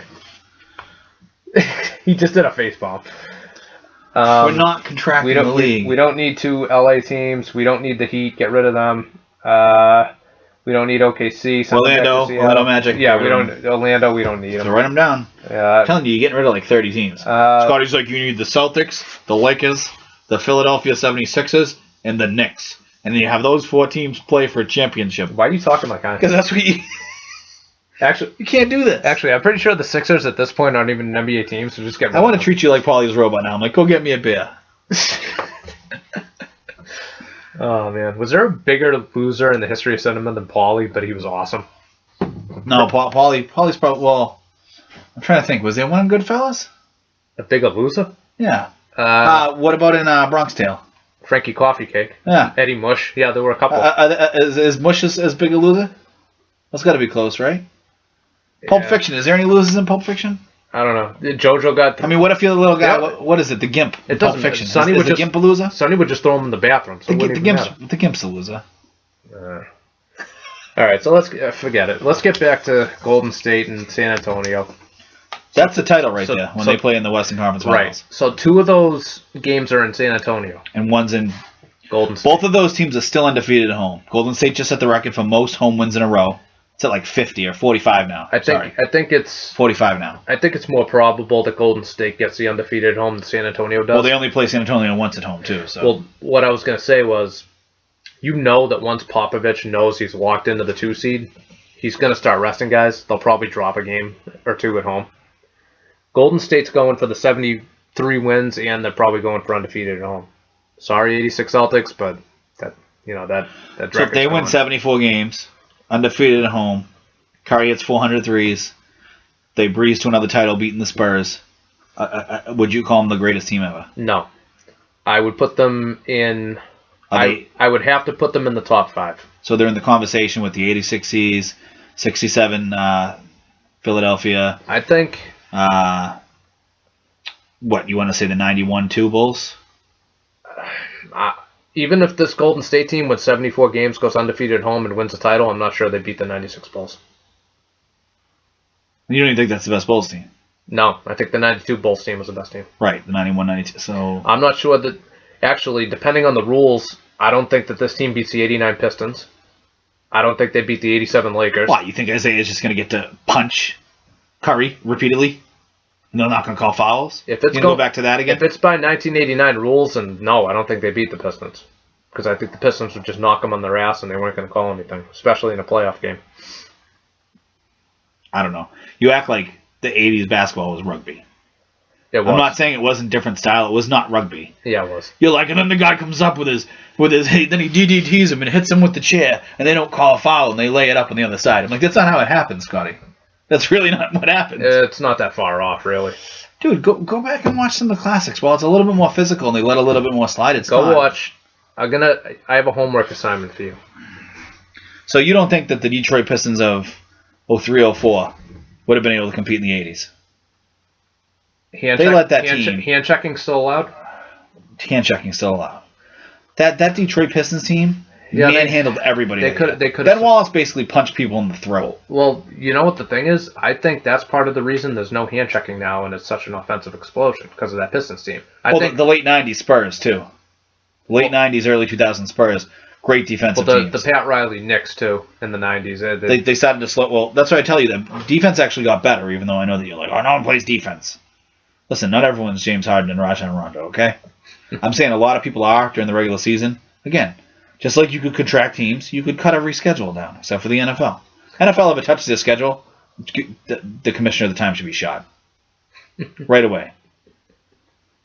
And if Trump's president, I don't want that to happen. Could he at least fire Goodell? If he did that, I'd stay in the country. I'd allow it. I'd be like, yeah. I could see Trump like hiring someone to like dig into like his personal life, figure something out to disgrace him and get him to resign. That would only be awesome because Trump loves Brady so much. Now this is a nightmare for me, but if Trump becomes president, he'll be like, Brady is now Secretary of War or something, and then he'll go after Goodell and get him out of there. All right, I know that you hate Trump, and a lot of that's justified. You can't tell me it wouldn't be orgasmic to have like Goodell standing in front of Trump and have Trump say, "You're fired." It would be awesome. That'd be awesome. It would. Right? It would be awesome. I'll admit that. I mean, that would be awesome. I can't even confirm that actually happening, but calls him into the Oval Office. He's like, "You're fired" on national TV too, because Trump's going to turn like the Oval Office into reality TV. No, you know what the thing is. Watch me be president for a day. No, you know what else he could do? We could do that on pay-per-view, and I would buy it, stimulate the economy, because everyone would pay the like $60 to see Goodell get fired, even though it's only like 20 seconds. $60 well spent. Let's talk about the Bruins real quick. But to answer your question, then we'll move on to the Bruins. Sure, that's fine. They win 74 games, go undefeated at home. They win the championship with relative ease. I'm talking like 4 or fewer playoff losses. Is that fair? Okay. Like maybe a couple to San Antonio. That series goes 6. They drop another one out west, and then maybe they drop a game in the finals. Is Yeah, they drop a game in the second round, 2 in the Western Conference Finals, and so 4 or fewer, we'll say. even 5. Depending on how they looked, 5. I could deal with 5. So that's why I always say the OHCs, like you can't compare them to the great Celtic teams because they went 7 games with 2 bad but what teams. what happened with them though?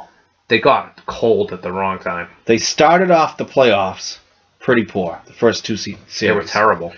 How'd they look in the Eastern Conference Finals? Much better. How'd they look in the finals? They won at Detroit twice.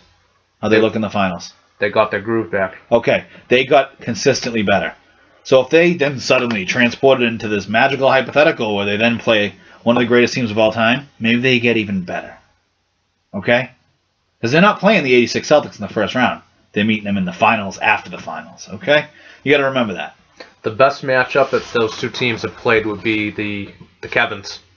Because I think that Garnett and McHale would be guarding each other. So that would have Well, they would. That would have been, I would have loved Perk and Parrish would be better than you'd think. I don't think he would score on Parrish. I don't think Perkins would score on Parrish. I just want to know which one would punch which one first. No, because I don't think Perk would score on me. Well, Perk's not scoring on Parrish, but Perk can defend, and they can both rebound.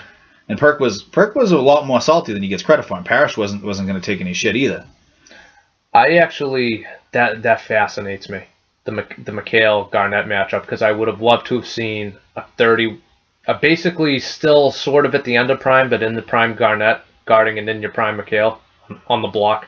Well, you're also talking about 2 of the best defensive power forwards and 2 of the longest lengthwise power forwards. And McHale had enormous arms, so did KG. The other thing, too, I don't think anyone on the 08 team could have guarded Bird, but I don't think anyone in the 86 team could have guarded Pierce either. See what I'm saying? Pierce and Posey. On Bird. If you don't remember, when they had to play LeBron, what did they do when they played LeBron? They threw 2 at him. They threw Pierce, then they threw Posey, then they threw Tony Allen, then if they had to, they threw Ray Allen. They threw everybody. Same thing with Kobe. Mm-hmm. Shoot, they threw Leon Poe at him. They threw anybody. They kept switching up the matchups. That 08 team was a deep, deep team. It was much deeper than it gets credit for. Okay? I understand the 86 teams, back then they didn't play as deep anyways. And that team has the top, best 8-man rotation you're probably ever going to find. Correct? Well, the starting 5, and then you had Walton, Seasting, and Wedman off the bench. That's the best 8-man rotation you're going to find. Maybe ever, yeah. Right. So, and that's the epitome most people want. They say, oh, you need the 8-man rotation. That's why I can't get over the thing with the 96 Bulls is after the big 3, there was a big drop-off. Like, they had, like, Bill Wennington, Randy Brown. Like, have you seen their bench? Yeah, but you had Jordan. Right, and he covered up a lot of those mistakes. And Pippen was actually really good. Remember, I keep telling you, when Jordan was out of the league, Pippen was one of the best players in the league. People disagree with me all the time, and you probably will too. Overall, I think Grant Hill was a better player than Pippen was. Ooh. Listen, full disclosure, my favorite players ever, it's Penny Hardaway, number 1. He's your favorite player ever? Favorite player ever. Love Penny. My favorite player ever love Penny. is Chuck, and Chuck is way better than Second Penny. Favorite player? Yep. Grant Hill. Yep. Then KG. Mm-hmm. Okay? Favorite players ever. Okay? I'm not so sure Grant Hill's better than Scottie Pippen. It's closer than you think. He's better offensively. You have to remember, Grant Hill never played with a Michael Jordan as the subservient point forward. Okay? Scottie Pippen, when he had a chance to be the man for that year Jordan was out, he was damn good. He walked off the court in a playoff game because he didn't get the last shot. I understand, but Grant Hill friggin' was a tin man and broke down. And no, I'm talking about Grant Hill when Grant Hill was good for like 6 Detroit. years. Yeah, he was like a LeBron light. He really was. Instead of 28, 8-7, he was 24, 6-6, 24, 6.5, 6.5. Do me a favor, compare their stats. They're close. Grant Hill's got better stats. He's LeBron light. Oh, then Scottie? Well, he scores more than Scottie. Rebounds are about the same. Assists are about the same. He wasn't as good a defender, but he was still a good defender. But you got to remember, Grant Hill was really the number 1 on his team. Okay? Mm-hmm. Scottie wasn't. That matters. You're going to sit here and tell me, like, okay, when a good player, when a Kevin Love goes to be the second man or possibly third man in Cleveland, your stats are going to drop. The only guy that keeps his stats is the alpha. Okay, that's why LeBron goes to Miami. In the beginning, they didn't know who the alpha was the first year. Actually, Wade was kind of the alpha still. That first Wade was the guy who took over in that first finals. Okay, Wade was still the alpha really in that, but it was like a fight for the alpha position. Okay, who's going to be the alpha dog? And they lost to Dallas because they didn't have a clear identity as who the leader was. There was no absolute leadership role. Okay, after that, LeBron became the alpha. Wade's stats dipped. That's what happens. There was only one period of time where there was even a question if Bird was the alpha. Okay?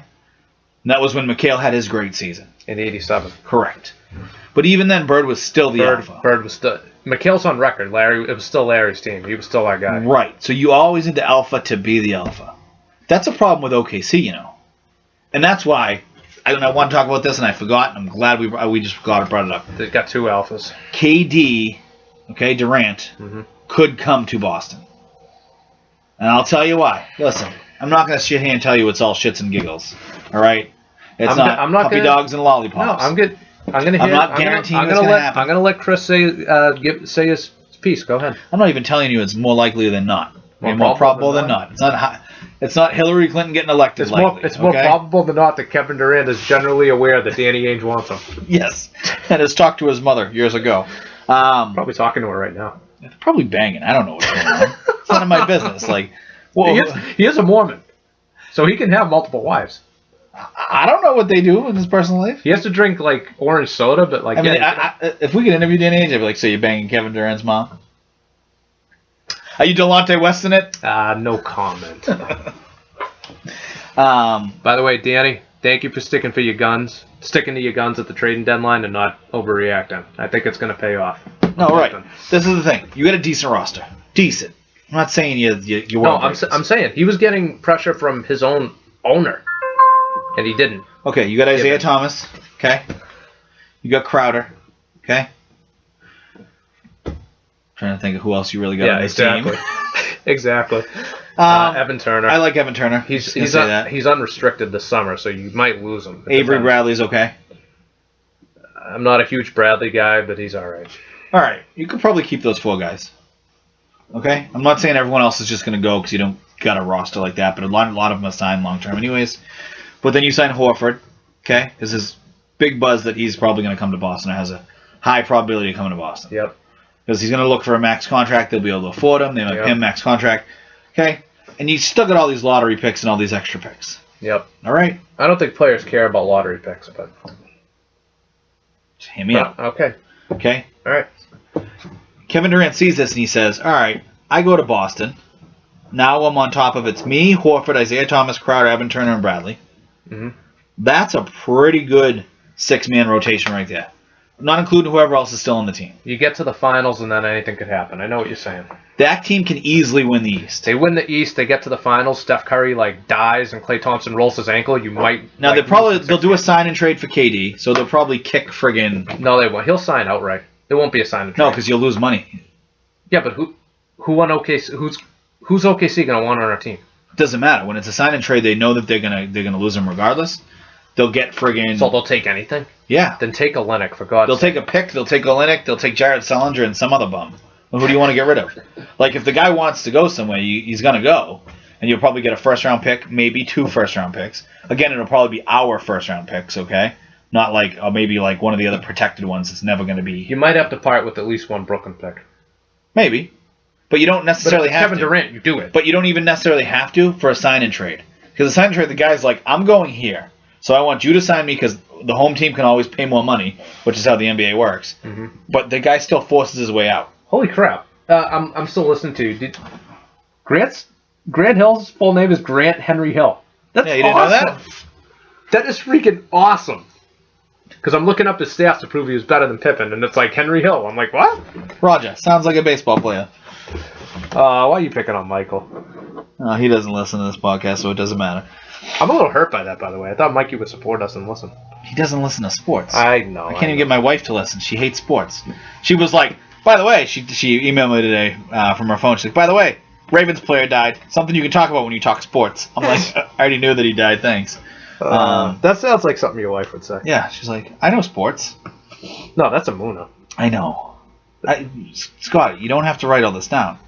I already told you he was like 24, 6.5, 6.5. All right, I'm just taking his like. He actually had his best year though, or is it?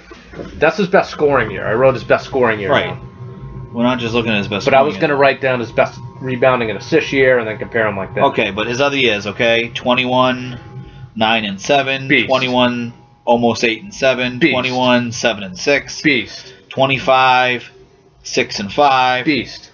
14, 6 and 6. Then he starts to tail off. Yeah, he got injured that year. But the point is, he was like LeBron light. Pippen's like 27 and 7. They're very similar. Except Pippen was the back. Pippen never averaged 27 a game. 27 and 7.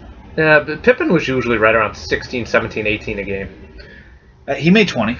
You know what? A couple times, but that's the thing that, like... You're forgetting, though, he was the second player on the team. I love how Bulls fans are always like, oh, the 90s Bulls would have smashed the 60s Celtics. Russell couldn't even score, which is funny because they have such an affinity for Scottie Pippen, and he scored right just about the same as Russell did.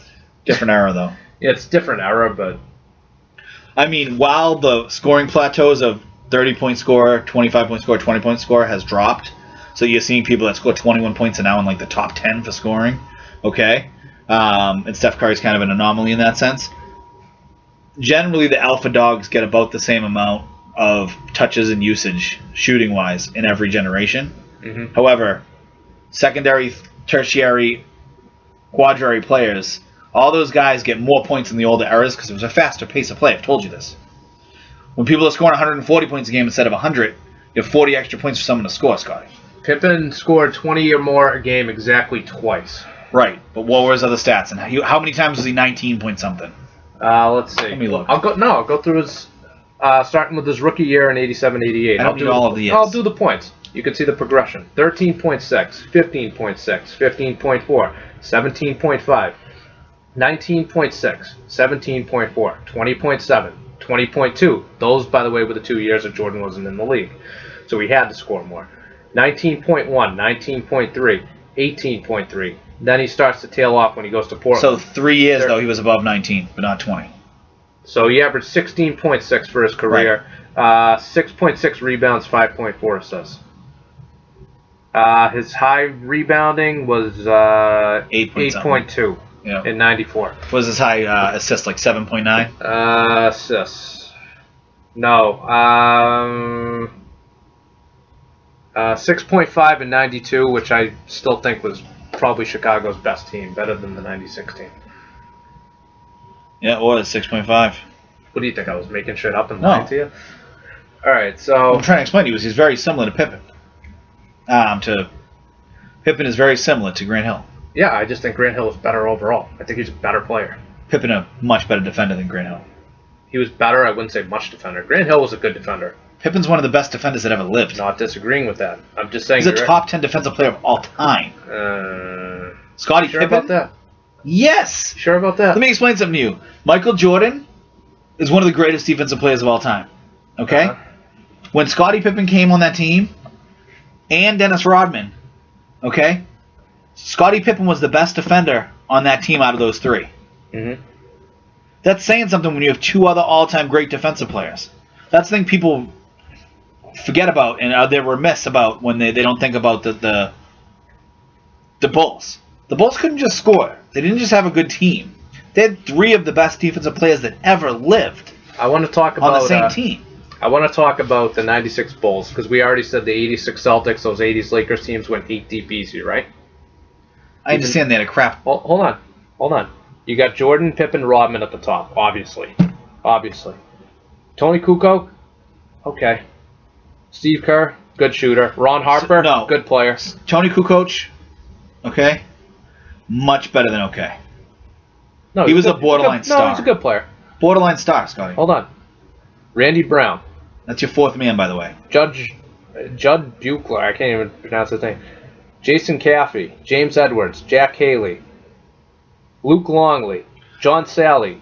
Sally wasn't that bad. Dickie Simpkins, I didn't even know who that was. Bill Wennington. I mean, that's like a hamburger helper bench right there. Okay? Now, it was covered up a lot because you had probably the greatest player ever on your team. For the record, for 10 years straight, Pippen made all defensive teams. Okay? I never said he wasn't a great first defender. all defensive teams. Never said he wasn't a great defender. He's not a great defender. He was probably the best perimeter defender that ever lived. Okay? Bar none. I don't care if you want to throw Gary Pippen in there. Gary Payton, you mean? Gary Payton. Gary Pippen. Gary Payton in there. I don't care if you want to throw DJ in there. I don't care who you're going to throw in there. Now, this is the 92 Bulls, okay, that I'm about to read to you.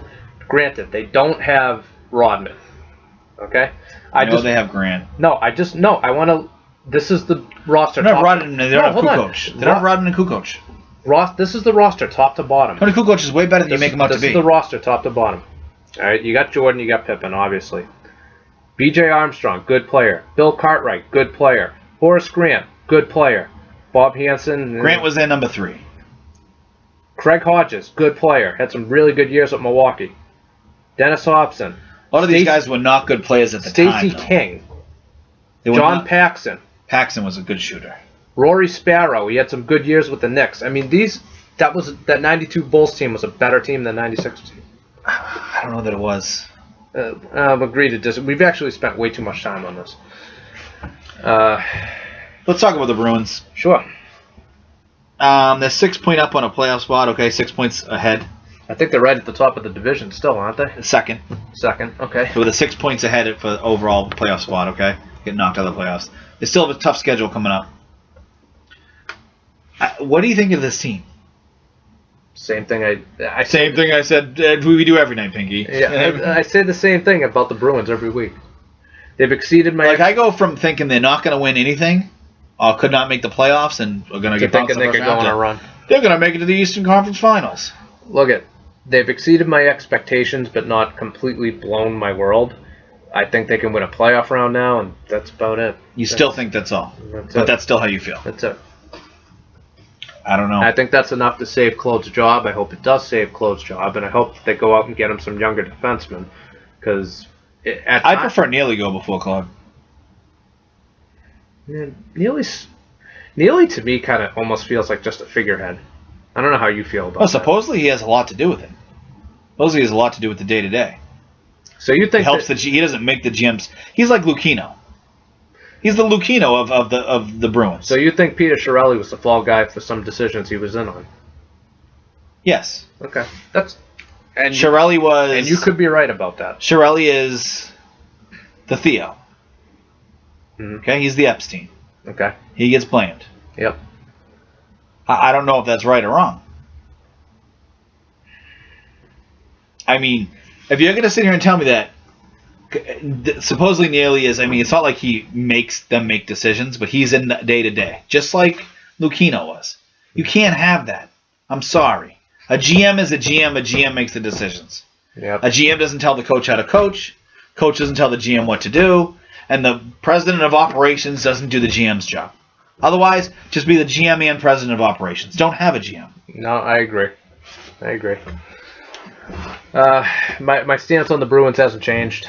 And for that matter, my stance on the Celtics hasn't changed. I want to touch on the Kevin Durant thing, because I've been steadfast that he's not coming here. I'm not saying he's definitely coming. I'm saying there's a chance. No, I mean, I think there's a better chance now. He did have some comments on Boston. He's going to say that about every city. Yeah, but he didn't have... It almost felt like he went out of his way to say it. Well, he was asked. He was asked. If I ask you a question... Yeah, but he expanded on it. He could have just said, oh, yeah, Boston's great, and left it at that. He actually went into greater detail. And I didn't know this until the other day. Apparently, Bird's his idol. So, he loves Larry Bird. Yeah. That's why he likes shooting and stuff. So what I would do, honestly, I'd get Bill Walton on a plane. Send it. I'll have you meet Larry Bird, the sands of time. I remember... We will wisp you to the Boston shores. Where's Frank Caliendo when you need him? I'm going to do my best here. Kevin, I used to play for the Boston Celtics, and there was a man by the name of Larry Bird, and he used to never pass me the ball and say, look, get your ass on the weak side and rebound for me so I can shoot more. That's what the Boston Celtics are and all it was about. Just poetic. He always says ridiculous statements. Oh, man. Bill Walton sounds like... I can listen to Walton wax for minutes, hours, years. Just the way he talks and just keeps the sands of time. He says like ridiculous. I remember one He makes time these statements. He's like, "This guy is the best player in the galaxy that has ever lived." I remember one time on the West Coast, he filled in for Heinsohn, and He just rants. no, the one in particular I remember, like Rondo had like a couple of really nice assists. I think the game was in Portland actually, and like that Walton has the best words. Okay. No, he goes. Walton has the best words. He goes. Rajon Rondo was like Mother Teresa, making sure everyone else's dreams come true, or like something like that. Making sure they're all taken care of. You know what I mean? Like, yeah, he has the best words, the best analogies. He just says like out there things that they kind of make sense, but you're like, what the hell is this guy talking about? Seriously, what are we talking about here? I met him too. Hell of a nice guy. Did you? You've met a lot of people. I have. I still get his signed hat in my room. Yeah, you've met a lot of people. By the way, dude, tall. I was like up to his jump. He's like 7 that's feet. how tall. Yeah. Yeah, like 7'1", I think. No, good dude though. Not that Scotty I expect. was like, he teabagged me by accident. But he signed a hat. No, I said. He signed my hat with his nuts. I'm like, oh, that's great, Scotty. No, I just said, hey, thanks for the '86 title. He said, you're very welcome. Thanks for your balls in my face. No Canadian team might make the playoffs in the NHL. Wait, what did you say? No Canadian team this year might make the playoffs. Might be all American teams. That's going to hurt them in the ratings. Right, and Bettman's telling the Canadians, please still watch. There's 7 teams out of the 30 in Canada. Do you think more of them should be in Canada? Now that we're going to like contract teams and decide where teams are going to go I think there's too many teams in hockey. Well, there's too many teams in every sport. Right, I think that makes it worse. There's too many teams in rugby, too many teams in soccer. I could care less about soccer. God damn it, there's too many countries in the world. Let's fix this. Yeah, let's get rid of it. Let's make the world great again. Yeah, I mean, obviously that's going to... Their North American ratings are going to take a hit because technically, even though it's Canada, it's a separate country, it is still North America. Automatically, that's going to make your ratings go down. I hate the Montreal Canadiens. I detest them. But there's no question. They're great for the sport. Right. It's the same as... So Toronto. Right.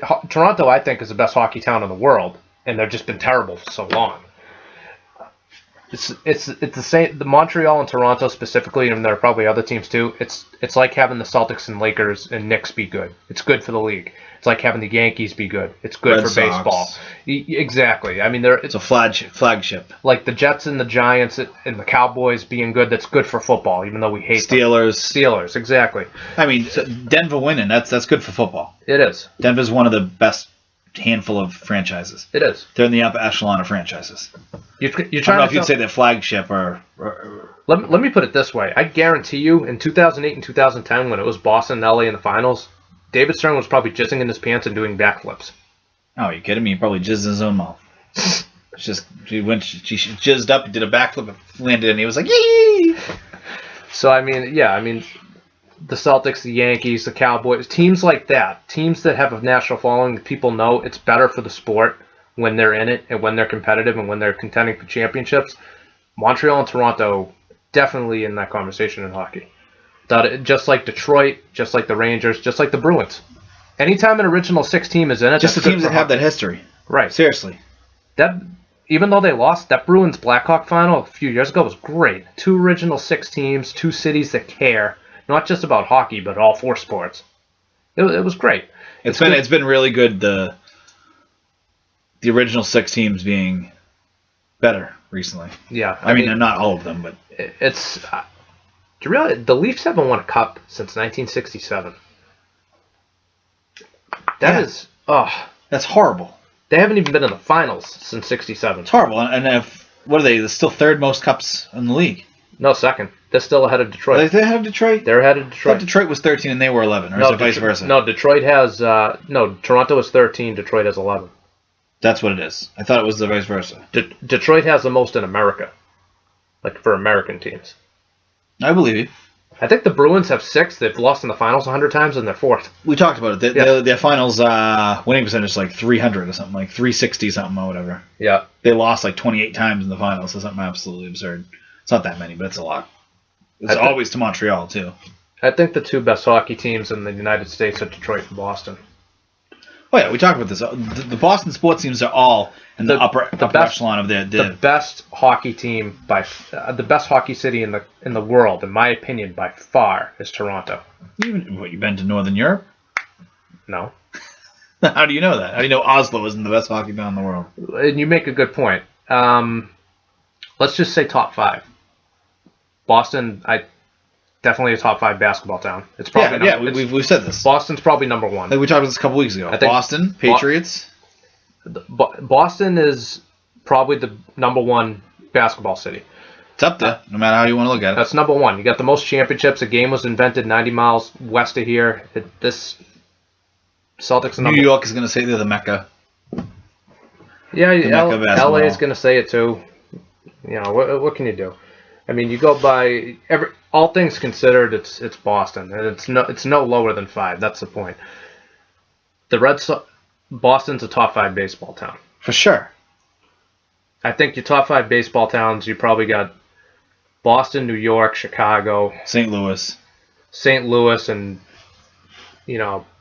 Detroit, Baltimore. Like those are like all right in there. No, wait, are you talking about towns by fans rooting? I'm talking about everything. I'm talking about history. I'm talking about championships, great players, fan support. Like Boston is arguably fighting for number 1 for everything. They're not number 1 at everything, but. The Bruins definitely top 5 in hockey, so Boston's top 5 for hockey. Point blank, Boston is the best sports city. Well, we're a little biased too, but name a better sports city. Boston may not be top 5 in football, and the reason that I say that is because there's a lot of other cities that just have been around. Okay, we have 4 Super Bowls. Listen to me, 4 Super Bowls. I get that, but I'm talking about. I got a question for you. 4 Super Bowls, right? Yep. How many Super Bowl appearances? 8. That's tied for what? That's the most. No, the Cowboys have the most ever, don't they? No, Pittsburgh does. Most wins, most appearances. Are they tied for most appearances? We're tied for the most appearances. With Dallas, 4 right? Wins. I think it's with Dallas and Pittsburgh. Denver now. No, Denver probably has 8. Yeah, Denver has 8 now too. Do they have 8? But hear me out for a second. They have 7, Denver. Let's talk about the cities that and this isn't just recent last 15 years. This is historically, okay? Best football town is probably Green Bay. Then probably Pittsburgh. I'd have to say those are the top 2. Cleveland, even though they're constant losers, but no. I put Boston ahead of Cleveland. What about Kansas? Number 1, if we're gonna go, football was invented. Actually, football, for the record, wasn't invented in Ohio. I don't give a crap what you were told, what someone fed you, this, that, and the other thing. Football was invented in Boston, Massachusetts. That's where it started. That's where it originated. That's where they started playing it in colleges in the 18, whatever the hell it was, okay? Early 1900s. I forget what actual date it was. I think it was the 1880s. But Harvard, I think Yale, and some other college, they started to change rugby and made it into football, okay? With the kickoffs and the offense and defense and the way that they play with downs. That started, okay, in Massachusetts. So if we're going to say where it was invented, football was invented in Massachusetts. You can kiss my ass if you don't agree. I don't care what the history books say. People should actually read up on it, look into it. Football, the history of football was created in Massachusetts. If you're just going to go by what they started doing in Ohio, and that suddenly invents a sport, well, no, because then I want to go where the forward pass started, because the forward pass was a new invention in the sport. You know what I mean? You can't do that. It's not like, the double tight end started here, so we invented football. No. I'm just saying, I don't even think that Boston's the best football town in our division. Well, if you're talking about fan-wise, I agree with you. Fan-wise, our fans suck at a lot of sports. It's Buffalo. Even Boston fans, I love you guys. You guys suck. All right? You got a lot of blue bloods that go to games, and a lot of people, everything's too expensive. People don't care. Everything is way too expensive. We're starting to act like LA where we show up late, we leave early, we cheer no matter what, we don't know what we're doing. You go to a Patriots game, we're not loud when we're on defense, but we stop being loud when Tom Brady's on the field. The guy has to tell us to shut the F up all the time. He's always like, hush, hush, hush, doing his little hand signals, because people don't know what they're doing.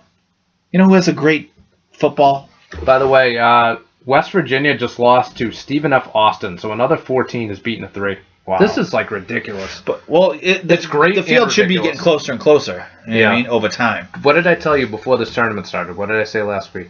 The 16 is going to be the 1. Well, no, but I was kidding. I know you're being facetious. I get it. Do you remember the other thing I said? No.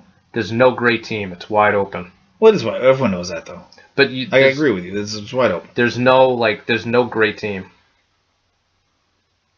And Golden State's only up 6 at the half. They're only up 6. That's bad for them. They're playing Dallas tonight. Yeah, but I mean, Steph Curry played like 20 minutes the other day, had like 30 points.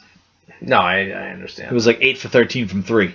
Something absurd. Yeah, my service down here does suck. Celtics got shellacked with 28 seconds to go. They're down 105 to 88. Now, does that impact Durant at all? The fact that he came here and the Celtics kind of sucked. Well, they also beat them earlier in the year too. But Boston fans, no, man, no.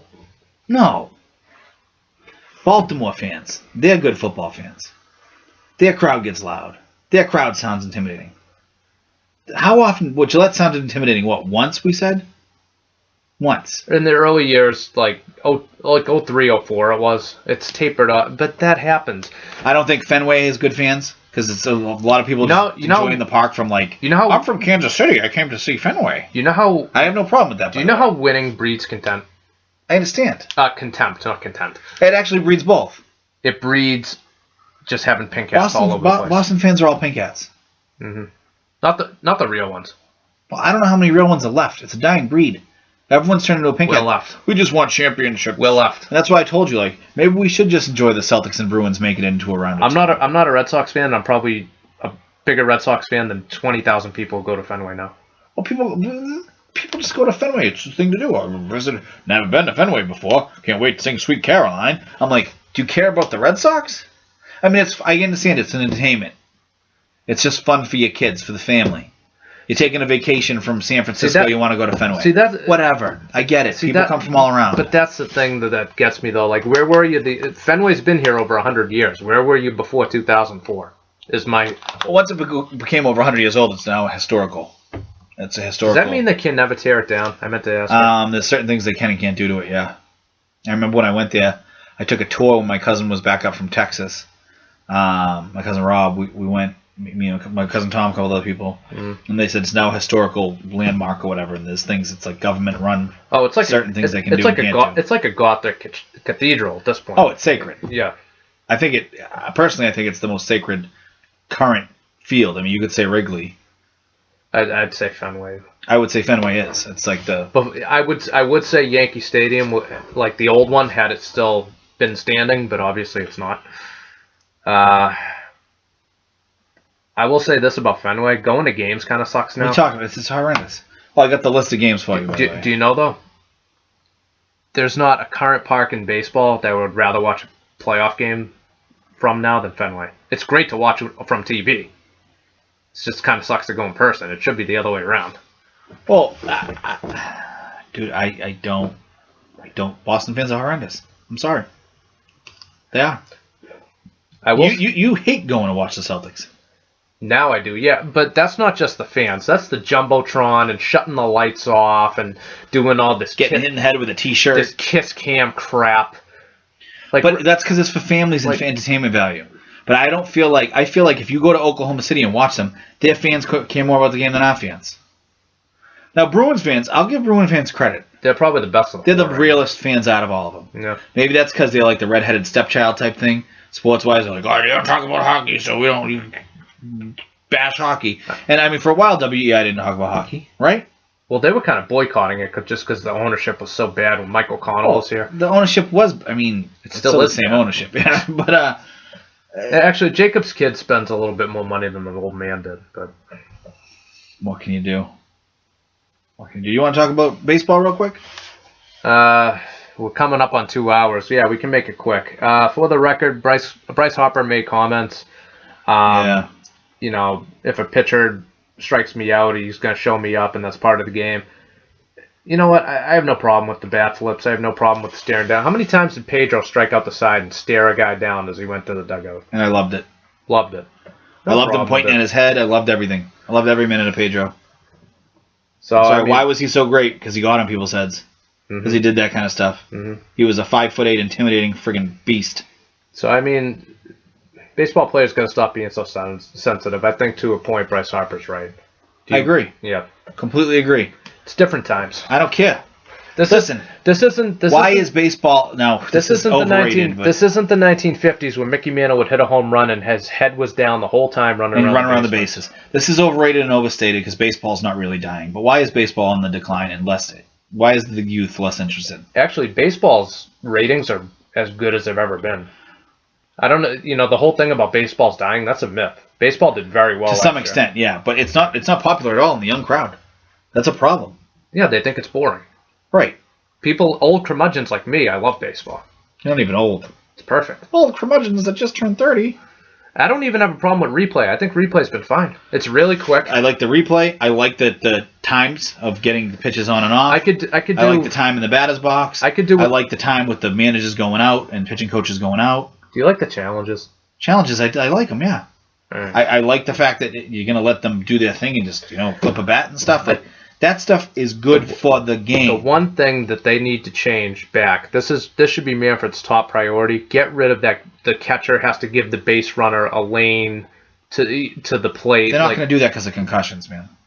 Every sport is worried about concussions. Go in feet first, you won't get a concussion. It's that simple. I mean, they're talking about the neighborhood play and taking people out at second base. Do you disagree with me, though? I'm not saying I disagree with you or agree with you. Don't go in head first.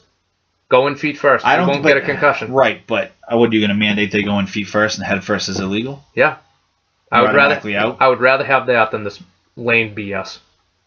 I don't know if I completely disagree with you there. I mean, I kind of agree, but I think if you're going to let people go in, you should let them go in. A catcher's not allowed to block the plate anymore. It's been like that for 150 years. Why does it have to change now? Listen, if you're too much of a pussy to sustain the concussion, then don't play baseball. It's a non-contact sport 95% of the time anyway. Sports change, though, dude.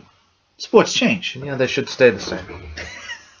Scotty's conservative when it comes to sports. Like, keep everything the exact same. It's great. I'm going to make sports great again. I will. On that note, peace and love. I think we're out. Be sure to check us out, www.gamesadventures.com. You can also go onto YouTube, Chris and Cash Podcast for this episode and past episodes. And once again, thoughts and prayers and condolences to the Baltimore Ravens organization, even though we don't like some of the things they do. Just a horrible thing. But we'll be back at you next week. Talk more tournament. Talk more baseball, because baseball's coming. And we'll see if the Celtics can get off the schneid. And Chris will try to convince me again that the Bruins are going to win the Stanley Cup next week. That'll not happen. All right, peace out.